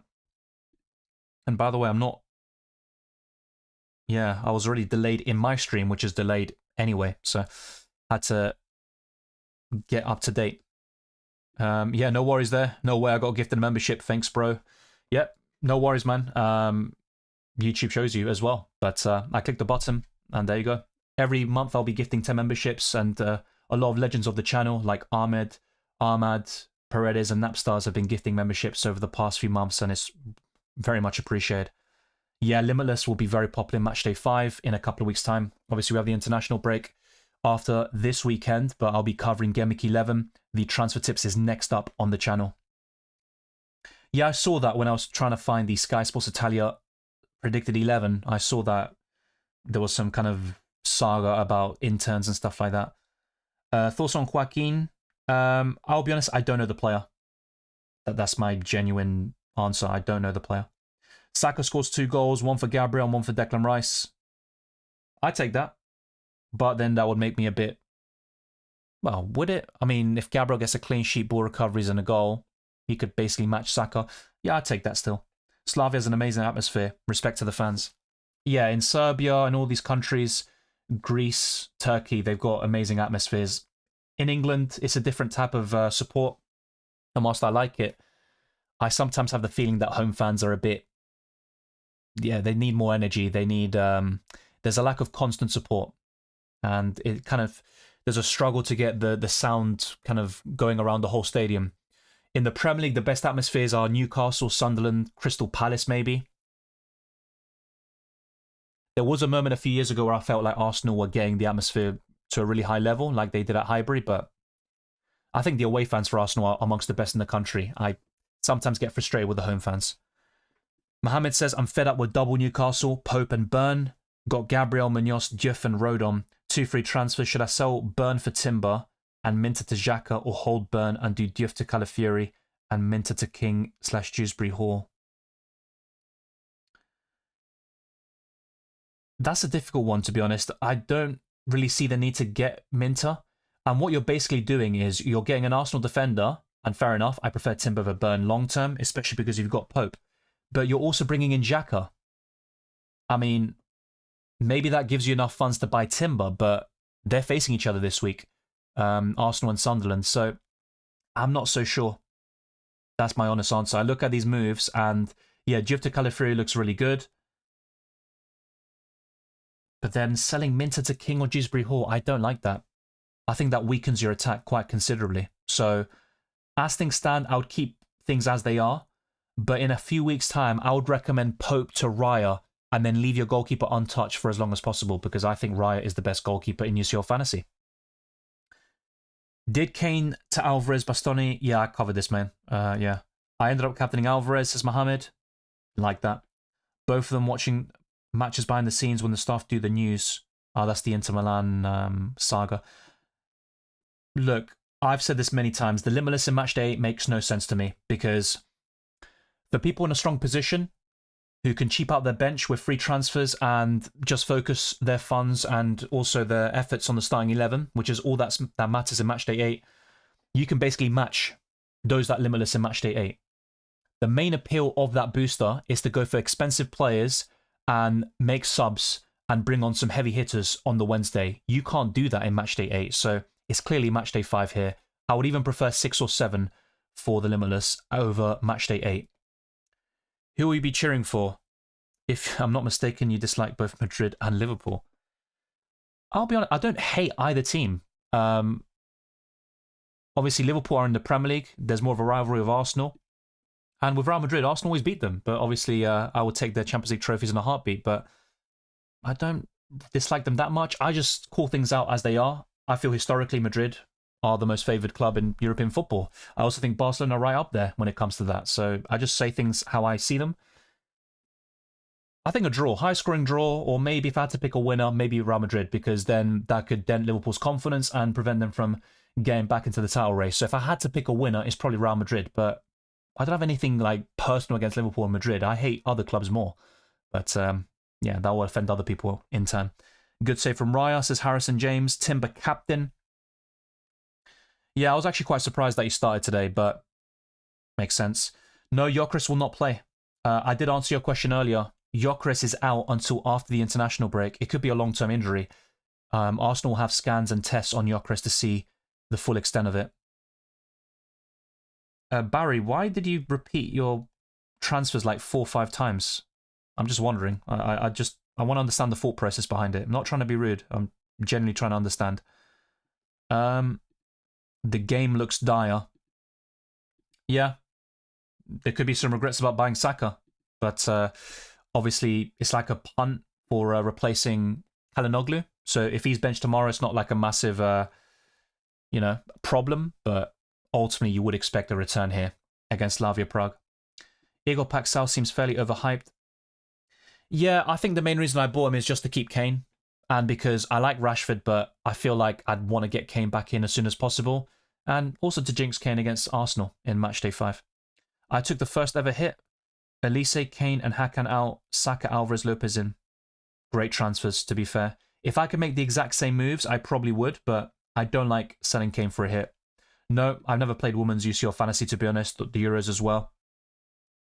Will Gabriel score today? Captain him. I hope so. So I'm not going to say yes or no, but yeah, I didn't captain him with the expectation he will score, but it's obviously a possibility from set pieces, and he is one of the best players in the world. But yeah, right now, I think it's Marino who's down due to injury. I think they're just giving him some stitches and stuff. Why isn't Atgun starting? Well, Atgun is an injury doubt, which I covered before. I chose Paxal over Fermin Lopez. I still prefer Fermin Lopez. Unless his form massively dips, I don't see a reason for him to be benched. But management always comes into play, right? And at the big clubs especially, you're going to see a rotation. Damien says that was so stressful. My wildcard team to Limitless 5 is as follows. Raya, Carnesecchi, Nuno Mendes, Gabriel, Van de Ven, Gusto, DeMarco, Estevao. Let's see. Yamal, Yildiz, Saka, Simeone, Vlahovic, Rashford, Haaland. I would definitely Limitless to Matchday 5 with that squad. It's not bad, but I feel like you could gain a lot of points from it. You might still have some issues, though, in Matchday 6 to 8, and navigating rotation will be an issue for all of us who wildcarded and are set to Limitless in 5. Yeah, Gabriel Captain is my preference. I always say that. In FPL and UCL Fantasy, he's the #1 pick for Arsenal, and Raya is probably second long-term, then it's Timber. I'm less keen on Timber in UCL Fantasy as opposed to FPL. Working as a chef in a Spanish restaurant for 5 years comes in clutch for understanding your Spanish. Nice. Yeah, look, my Spanish is good, but my English is way better. The thing is with my Spanish, I have to think more about what I'm going to say, and, I'm not as used to speaking in it, maybe long sentences or, reading and stuff like that, which would obviously improve my ability as I am in English. So, yeah. That's something I still want to work on and then learn a third language. And I think Italian would be very accessible. I do play F1 Fantasy, but very casually. I'm always getting a good rank. I think I finished top 5k last season. But yeah, I'm not really that engaged at the moment, to be honest. It's a different sort of fantasy game where you can sometimes benefit from doing nothing, as opposed to FPL and UCL Fantasy. Hi Dylan, I'm back. I took Calhanoglu out for Yamal. I was tempted to do the Sane... to get Sane, but didn't have enough time to research if he actually plays and is good. He had a few returns for Galatasaray this season, but a bit inconsistent as he usually is. I do like the Yamal move, though. I still have Hakan. Well, that's fair enough. I mean, I don't think he's going to start tomorrow, but if he does, then you can enjoy some points. I wildcarded in Matchday 2 for context, so hopefully we'll be okay. Yeah, Limitless in 5 is quite common for those that wildcarded in 2. That's not true, says Zodiac. I didn't get a -4 for that. Well, a lot of people did. It's not just me. And like I said, if you wildcard a Limitless, you get 2 free transfers the following match day. You don't get free. And if you add up my scores this season, there's 4 points missing. And it also says that I took a -4 hit when it clearly said on the app and website that I had free transfers. So unfortunately, UCL Fantasy got it wrong. It's a glitch that's existed for years now because I saw it once after playing the Limitless. And yeah, you're going to get -4 points deducted for those that went there. What do you think of Enzo for -4 in FPL this week? I like Enzo for the next 2, but I'm not sure if I'd take a hit to get him in. It also depends who you're selling. Wonder if Gordon will continue to shine in UCL and stink it up in EPL. Possibly. I would expect a drop-off in the Champions League, though. I bought in Timber, Paxal, Alvarez captain for -4. I don't know who you sold, Cylindra, to judge if it's good transfers or not, but all I can really say is that I like the players you brought in. With Paxal, he's a good player, offers great value, but I only bought him in, to be honest, to fund Saka and to get rid of Kalinoglu whilst keeping Kane. Otherwise, I would have done something a bit different. Okay, I'll keep that in mind for Emmy. Hopefully I can go back and check some of these links out. Do you play Fan Team? No. I've been asked questions about this before in UCL Fantasy and FPL. I've never played it. Upamecano, Paredes, Lookman, Kalinoglu to Mourinho, Gabriel, McTominay, and Fermin Lopez -8. I feel like the -8 is a bit excessive, but I do like some of the transfers like Gabriel. And Arsenal do have a corner. Hopefully they can score from it. But yeah, so far we are goalless. Goalless in both matches. No worries, Godsend. Thanks for all the help, by the way. I'm 4,000 in the world. That's a great rank. I'm not sure where my rank would be, to be honest, without the -4 hit that, UCL Fantasy did. But yeah, that is a bit frustrating, even though ultimately Fermin Lopez was part of it. Thank you, Nuclear Arms, for moderating the chat. I'm not sure why a member is getting timed out, so I'm going to have a look at that, but yeah. Okay, so we still have a few people watching. Let's get the likes up. Even if you're on your way out, let's build towards bigger goals and bigger numbers. That's always the aim. And we made a lot of progress already to 38,000. We reached the new milestone today. It's all thanks to you lot. And I'll be gifting 5 memberships in a couple of minutes' time. Politano, Lookman keeping this match day. That makes sense. Are you admitting that Arsenal is a set-piece master? I mean, that's not the bad thing. For some reason, set pieces have bad or negative connotations nowadays. Liverpool, I think, in the 2019-20 season, they scored 40 set-piece goals in the space of 2 seasons, basically. And they were called set-piece masters, set-piece kings, masterminds. And there were opinion pieces by ESPN saying, oh, look how important this is. It wins you titles. And when Arsenal do it, it's a bit of a different story. Went for Esposito at 5 million on the wild card. I don't like that, to be honest. For Kara and Mati, the ceiling is really high, but afterwards he'll be benched, and Inter Milan will face Arsenal, Borussia Dortmund, Liverpool, and Atletico. So I don't like that. Prem has good away fans, at least. He'd be loud with the trip. I'd be loud with the trip and prices. Yeah, the away fans are generally very good, but I just have issue with most home fans. Galatasaray atmosphere is amazing. Yeah, there's also Olympiacos. I remember that was one of the first teams that Arsenal played against, and I was like, yeah, I really like this atmosphere. And in Argentina, there are many, many clubs with an amazing atmosphere. The best one is Rosario Central. Just have a look for yourself. Had some problems with my team, but my planned transfer in players also had bad fixtures next week, so I hit Limitless. My team, Oblak, is that Jan? Oh, it's Jan Sommer. Gabriel, Timber, Dumfries, Byrne, Grimaldo, Saka, Gordon, Yamal, Lopez, McTominay, Alvarez, Captain, MH, Mbappe, Haaland. Yeah, I had to kind of piece the dots together for some of those names, but yeah, fair enough. Good team.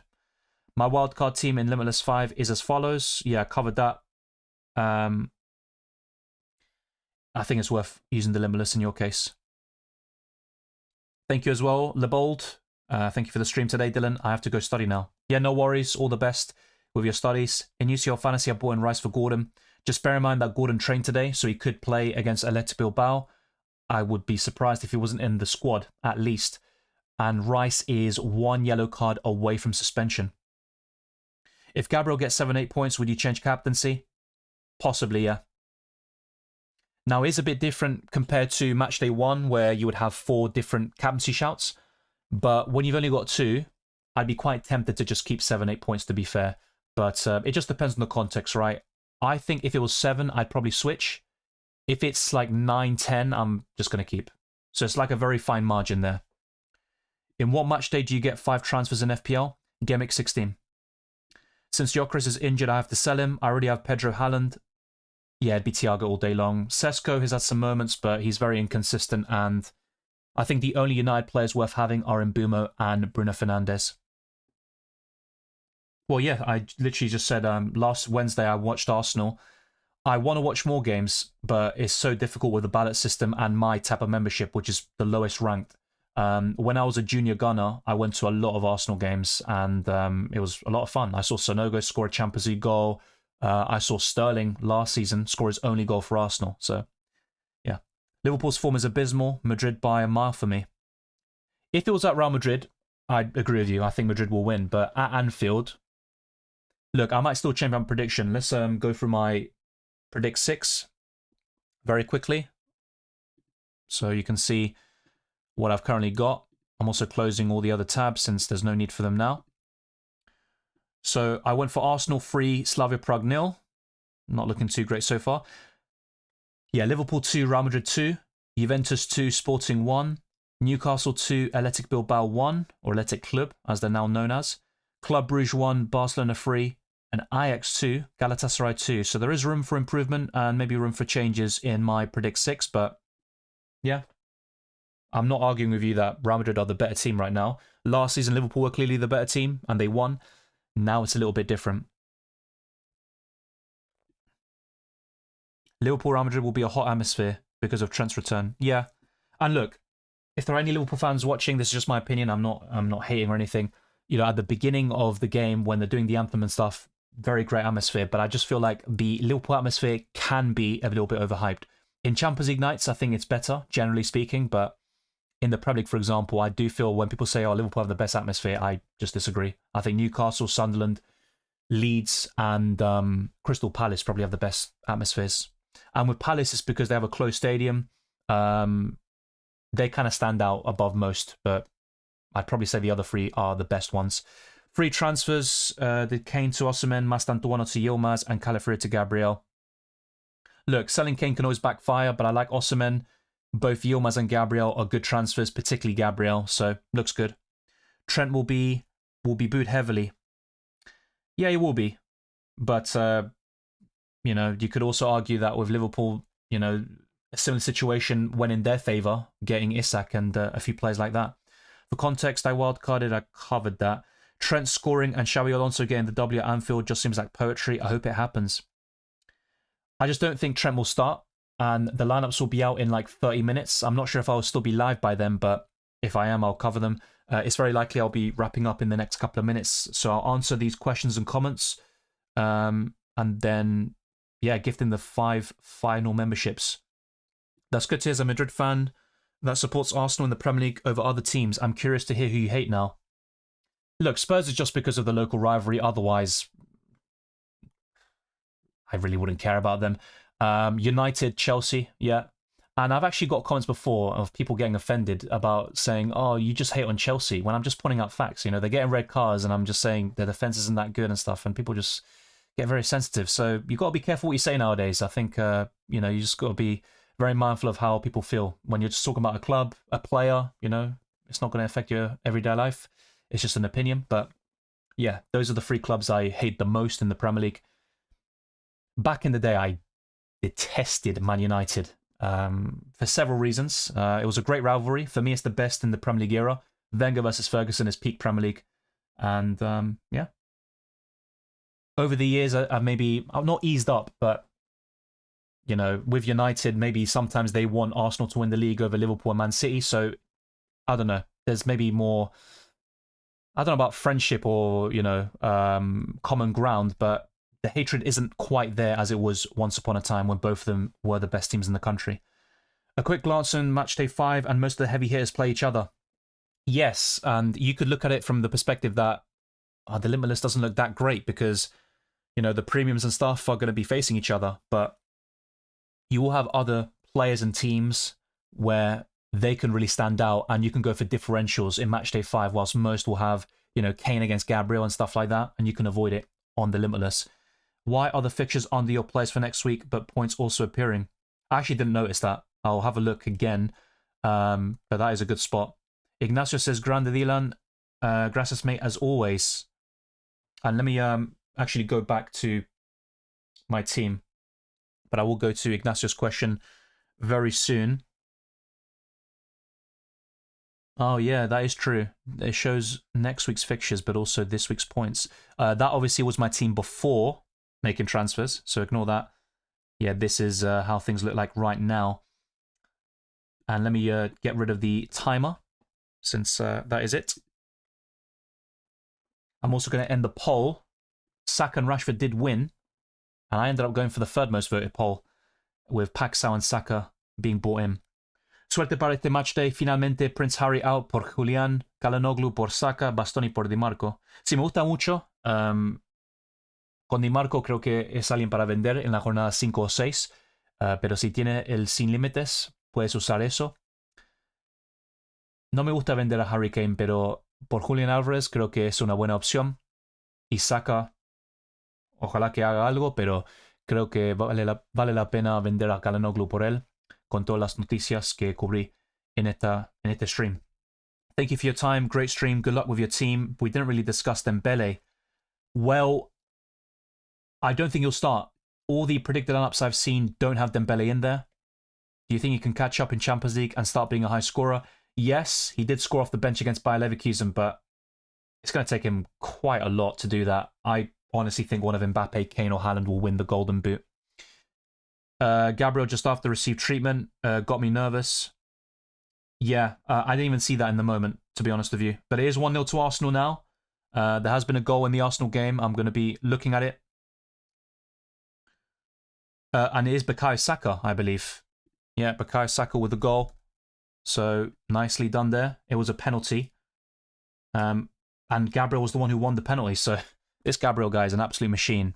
So, returns for both players so far. A fantastic start to the match day. And as you can see, the points are reflected. Let's see if Gabriel does get the... He should get the penalty awarded points very soon. So, yeah, good start. Obviously, those that captain Saka will be obviously a bit more optimistic. They're in the lead right now. What platform website do you use to watch the games?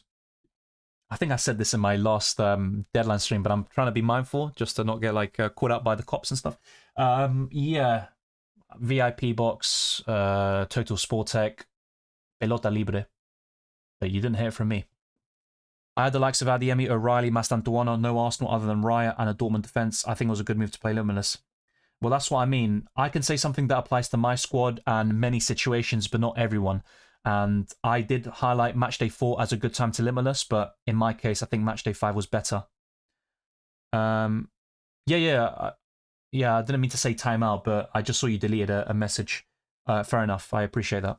I've already given the memberships. I gave 5. There are 5 more, which I'll give now. Otherwise, I'll forget probably, and I don't want to do that. So these are completely random. I click the button, and then we'll see what happens.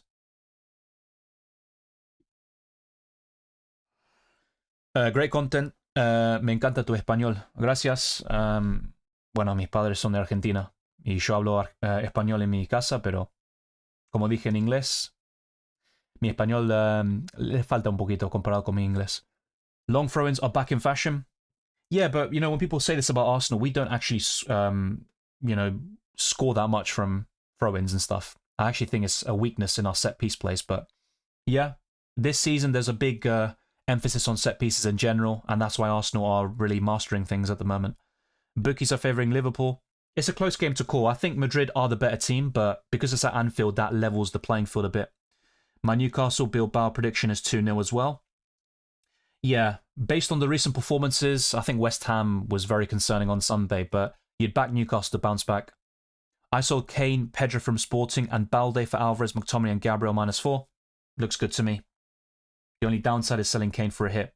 Any thoughts on free hit now that there's no likely banks? Yeah, that's something I even covered last Friday in my Predicted Lineups podcast, and I was quite willing to save the free hit for later in the stream, in the stream, later in the season.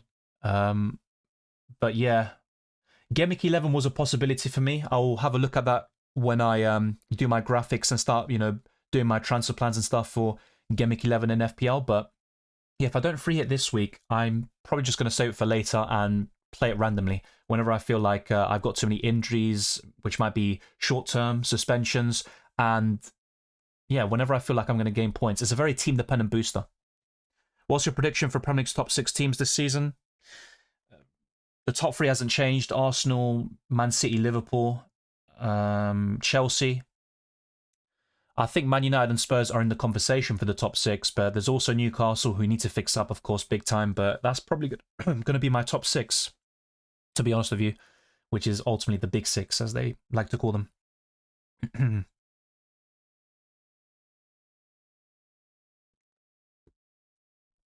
I'm looking for stack for Game Week 11 and have 1.8 million in the bank. Who do you think best midfielders at 6.8 million or under are? Oh, Sarr, Enzo Fernandez. Minter's a good option. Xhaka, Caicedo. Those would be right up there. And Declan Rice. I think the 3 best right now are Sarr, Rice, and Enzo Fernandez. I mean, you could definitely put Caicedo in there as well. I completely get that. Yeah, those are the standouts for me. How does your answering comment system work always? It is spontaneous at times. I want it to be natural and free-flowing, but what I want to do, the kind of aim, is to avoid repeat questions. So if I answer something, and yeah, sometimes someone will ask something, I haven't answered it yet, and they post it again, and I understand that, but yeah, I try to prevent people from just like repeating the same message like one after the other and getting in the way of others. But ultimately, the super chats will take priority alongside members and patrons. That's one of the main perks, and that's the main reason why the super chats are sent in, or why people sign up alongside early access to my videos. So that is the main priority, and I will answer it in order of submission whenever I see it. Sometimes I'll miss a super chat or something, and then I'll be reminded, or I'll have a check myself, and then I'll go through that. And after that, for everyone else, it's about answering in order of submission and just trying to avoid repeat questions and spamming. So yeah, thank you for that, Comb. I literally, the minutes I wasn't watching the game, that happened as well. But yeah, it's difficult to keep track of this match, which is on the same screen as my chat as well. But I'm trying my best. Ended up bringing Anguissa and Paxal for Calhanoglu and Mastantuono for lack of money. I'm guessing lack of money. Di Lorenzo captain. Well, I would back Frankfurt and Napoli to score, but so far it is goalless as far as I'm aware. So good luck with that. And yeah, hopefully you can get a decent return there. But 2 yellow cards for Arsenal so far, to Wanieri and Marino. They are top now of the Champions League phase table, with PSG and Bayern Munich facing each other later on. And of course, Real Madrid, another of the teams who, are, there's only 5 teams who have won every single game so far, Inter being the other one. But obviously Madrid do face Liverpool away. So yeah, that's why a draw wouldn't really bother me so much in the Liverpool game against Madrid. But ultimately, Inter Milan will go top of the Champions League this week with their game against Cara Almaty. But yeah, everyone pointed out the penalty to Arsenal, so I do appreciate that. And yeah, I missed it. But I was able to watch it on the replay, at least. Idea, I think FPL needs to introduce differential bonus to encourage different strategies. Yeah, also key passes, for example. Just something to, I don't know, because there are certain weeks where it's very low scoring, and if you don't have maybe template players, or maybe sometimes the template fails often, I mean, from that perspective, you could just say, well, that's not really a good thing. But I just feel like having more points, not making it complicated, but I think, 2 key passes making 1 point is a good idea. The same goes for what you say, the differential stuff. And we saw this implemented in Club World Cup Fantasy. Despite its faults, they had some good ideas. I wonder why fans argue because of football. Let's be friends, even if we support different clubs. There's a lot of passion and emotion involved. That's the main reason. And yeah, people attach themselves to certain players, managers, and clubs. And it's just a big thing. It's also entertaining for people watching and for the people involved. So that's the main reason why. But yeah, Gabriel is not going to be awarded this assist, I think, which is a big shame. That is very, very annoying. So I'm just wondering if... no, Let me know what you think in the live chat. Do you think Gabriel will be awarded the assist, or at least the points earned from the penalty?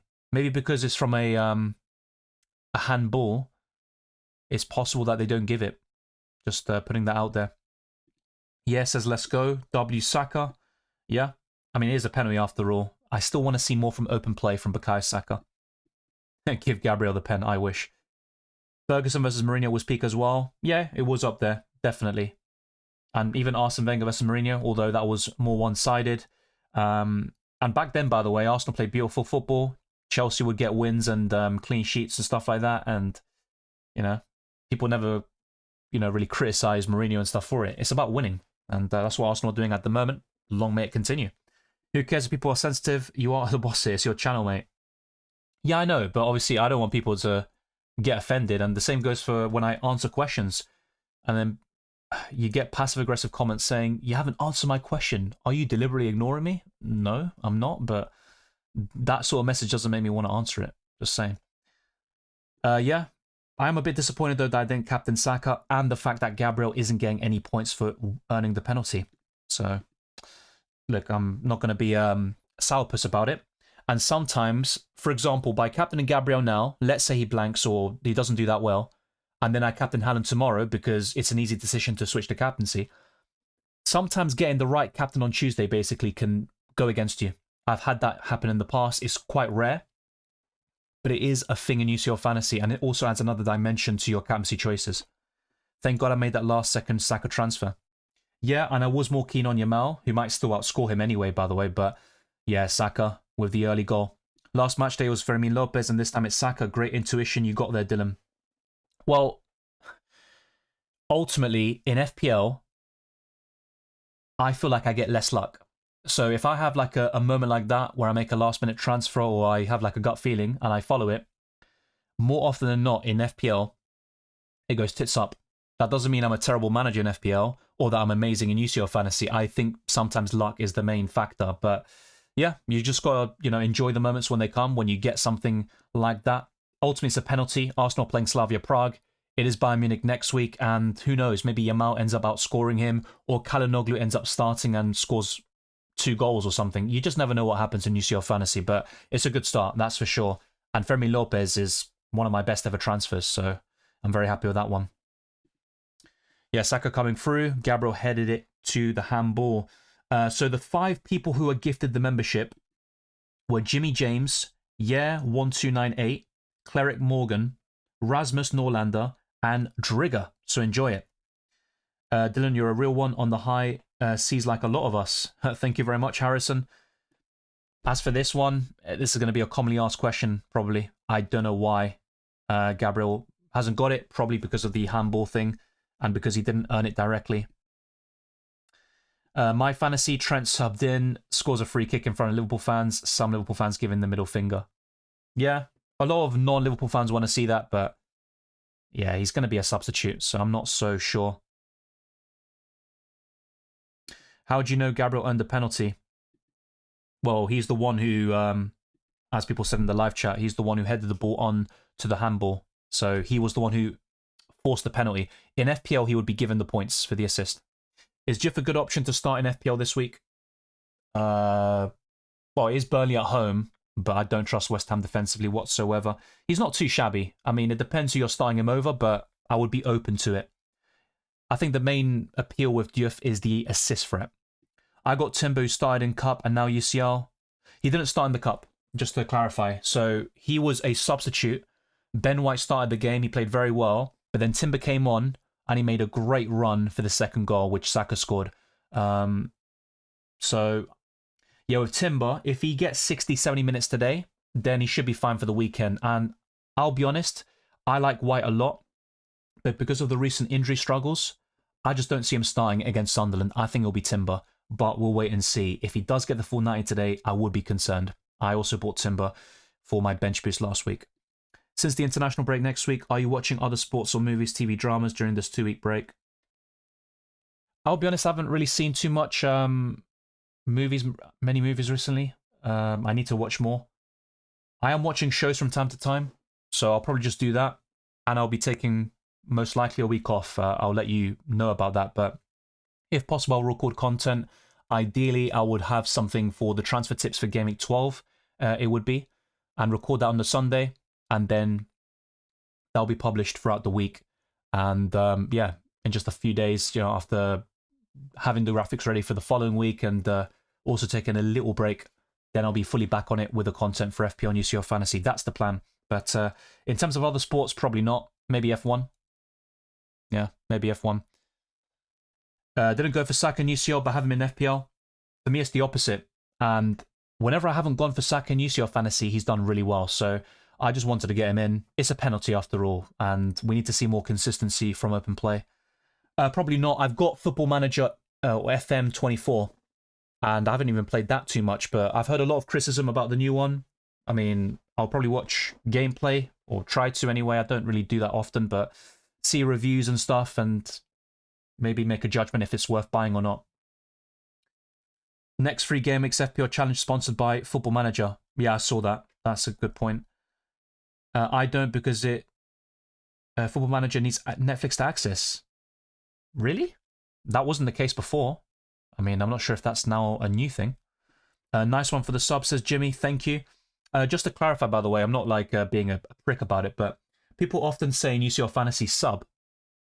I mean, a sub is a substitution. I just, claim, well, the way I call it is transfers, right?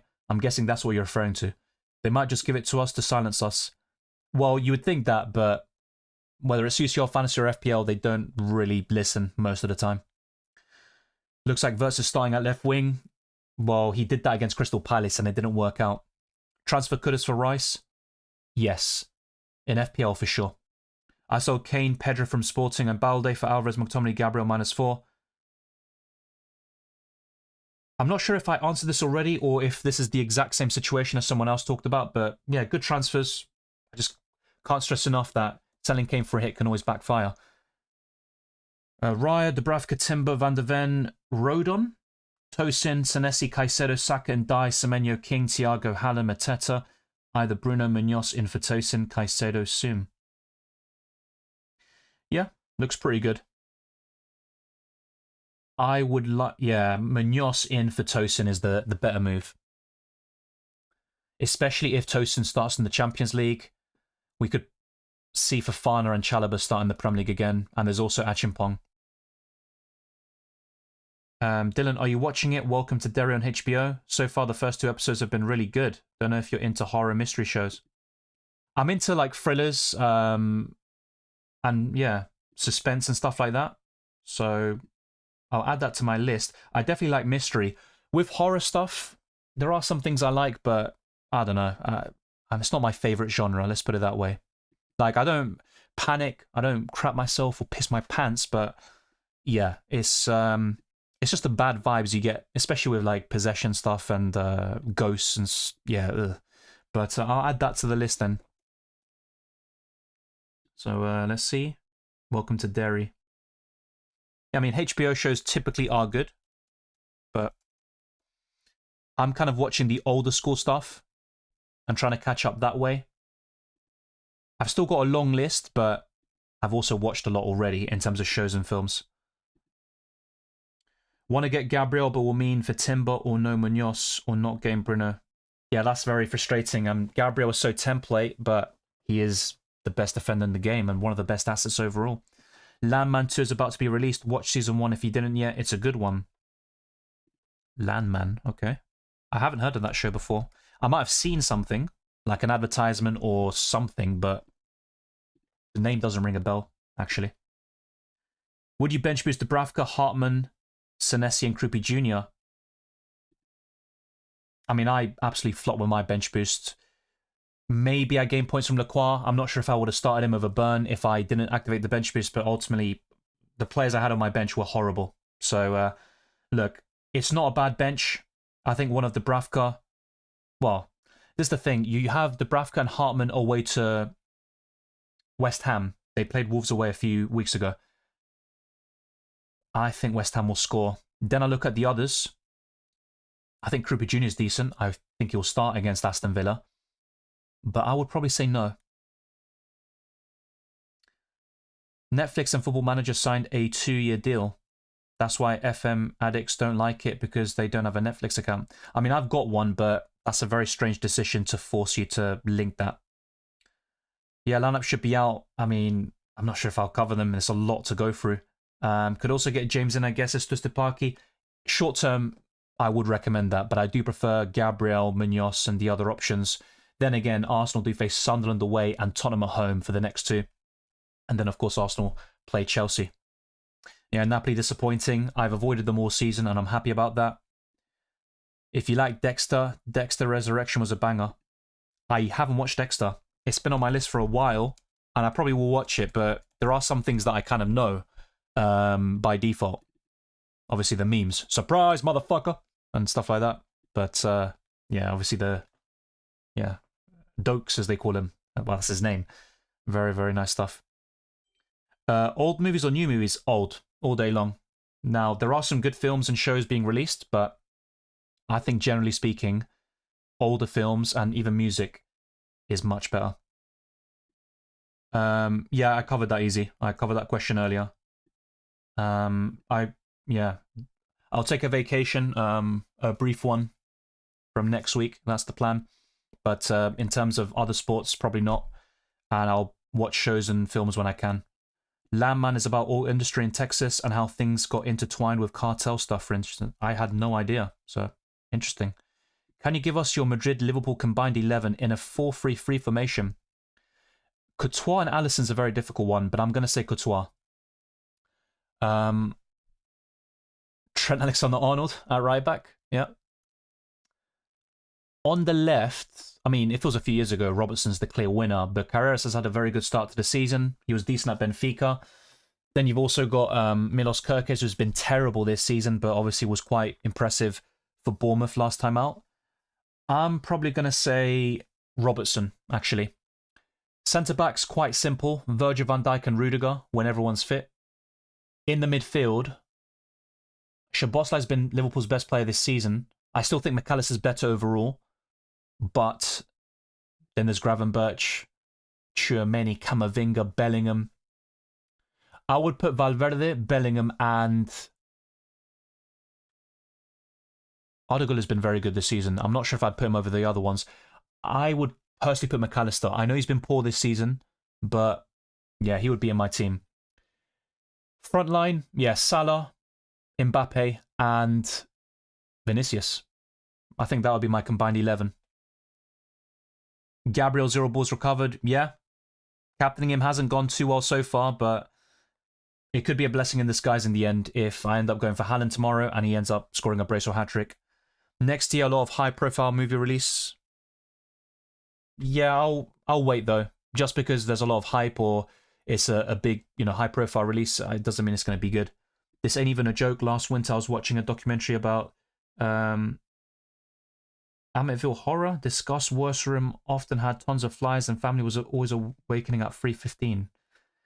I then go into the hallway in my flat and I had some flies come from nowhere. I looked at my clock and it was 3:15. It scared the crap out of me. Yeah, that's very creepy. I'm not sure. I don't know about that documentary you mentioned. I don't know exactly what it is, but yeah, it seems like more than a coincidence. Ugh, yeah, I just... No, not for me. Possession and stuff is like I confirm it. If I'm watching it, I'm not like gonna cry or like run away, but it's just like how you feel afterwards. That's my problem. Not jump scaring during it, even though that can be fun and also not so fun at the same time. Don't have Netflix. If I did, I would watch Adolescence first. That's on my list. It's kind of weird how they race swap people, but apparently the show is very good anyway. If you're into older animation, Nausicaa is one of my favorites of all time. Early Miyazaki, pre-studio. Okay. I haven't got that in my list. So let's add that to the ever-growing list that I've got. Yeah. It's a very long one, but I appreciate it. Okay. So, I did give 10 memberships today. And that wraps things up. We are at half-time for the Napoli-Frankfurt game, which is 0-0. And Arsenal did take the lead through Bukayo Saka from the penalty spot. Gabriel won the penalty, but no points have been awarded. I don't think they're going to do it because it was from a handball. So in that situation, yeah, UCL Fantasy, be doing UCL Fantasy things. Be on the lookout for the transfer glitch, which I mentioned multiple times today, just so you're not caught out. If you play the wildcard or Limitless, you'll have 2 free transfers, not free, so avoid doing that. You don't want to use all your free transfers, even if the game tells you can on the Apple website, because just like it did for me, it took 4 points from my score, which is frustrating, but I did get Fermin Lopez as part of it, so I'm trying not to think too much about it. It is what it is, but hopefully you don't repeat the same mistake, and I'll be on the lookout for that in future seasons as well. If you haven't already, like this stream, subscribe to my channel, and also hit that notification bell so you're always up to date on my content, both FPL and UCL Fantasy. Stay tuned for Game Week 11 content. That includes the transfer tips, which should be posted tomorrow for all viewers, and members and patrons should get access today. So after the Arsenal game, my plan is to edit the video and also get that up now tonight. So you'll have plenty of time to see it before everyone else does. And across the week, there'll be the best wildcard team for Game Week 11 and my team selection. The next stream will be on Saturday, and hopefully I can do a double stream with the reaction. And on Sunday, yeah, I'd like to do a transfer tips for Game Week 12, then go on a mini break, and then be back fully at it with the content for Matchday 5 and 12 for UCL Fantasy and FPL respectively. I've never been to Malaysia. Never. Godsent says Amsterdam Empire. Is that a film or show? But I'll add it to the list nonetheless. There's a lot of great shows and films that I need to see.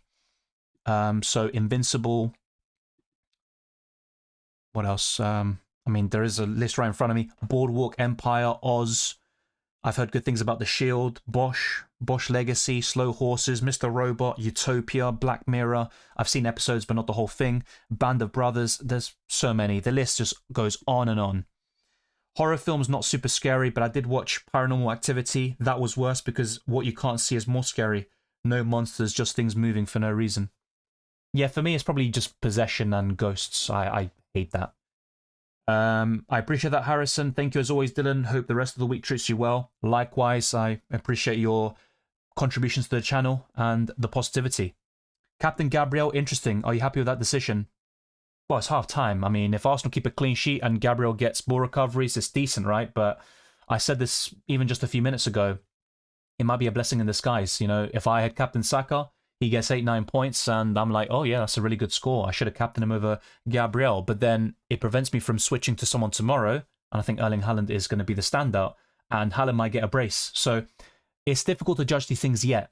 So if Gabriel ends up blanking, and then my next captain also blanks, then yeah, I'll be disappointed. But it's difficult to say right now. He's on course for a clean sheet. Hopefully he keeps one, and then we can judge things at the end. Thank you as well, Mohammed.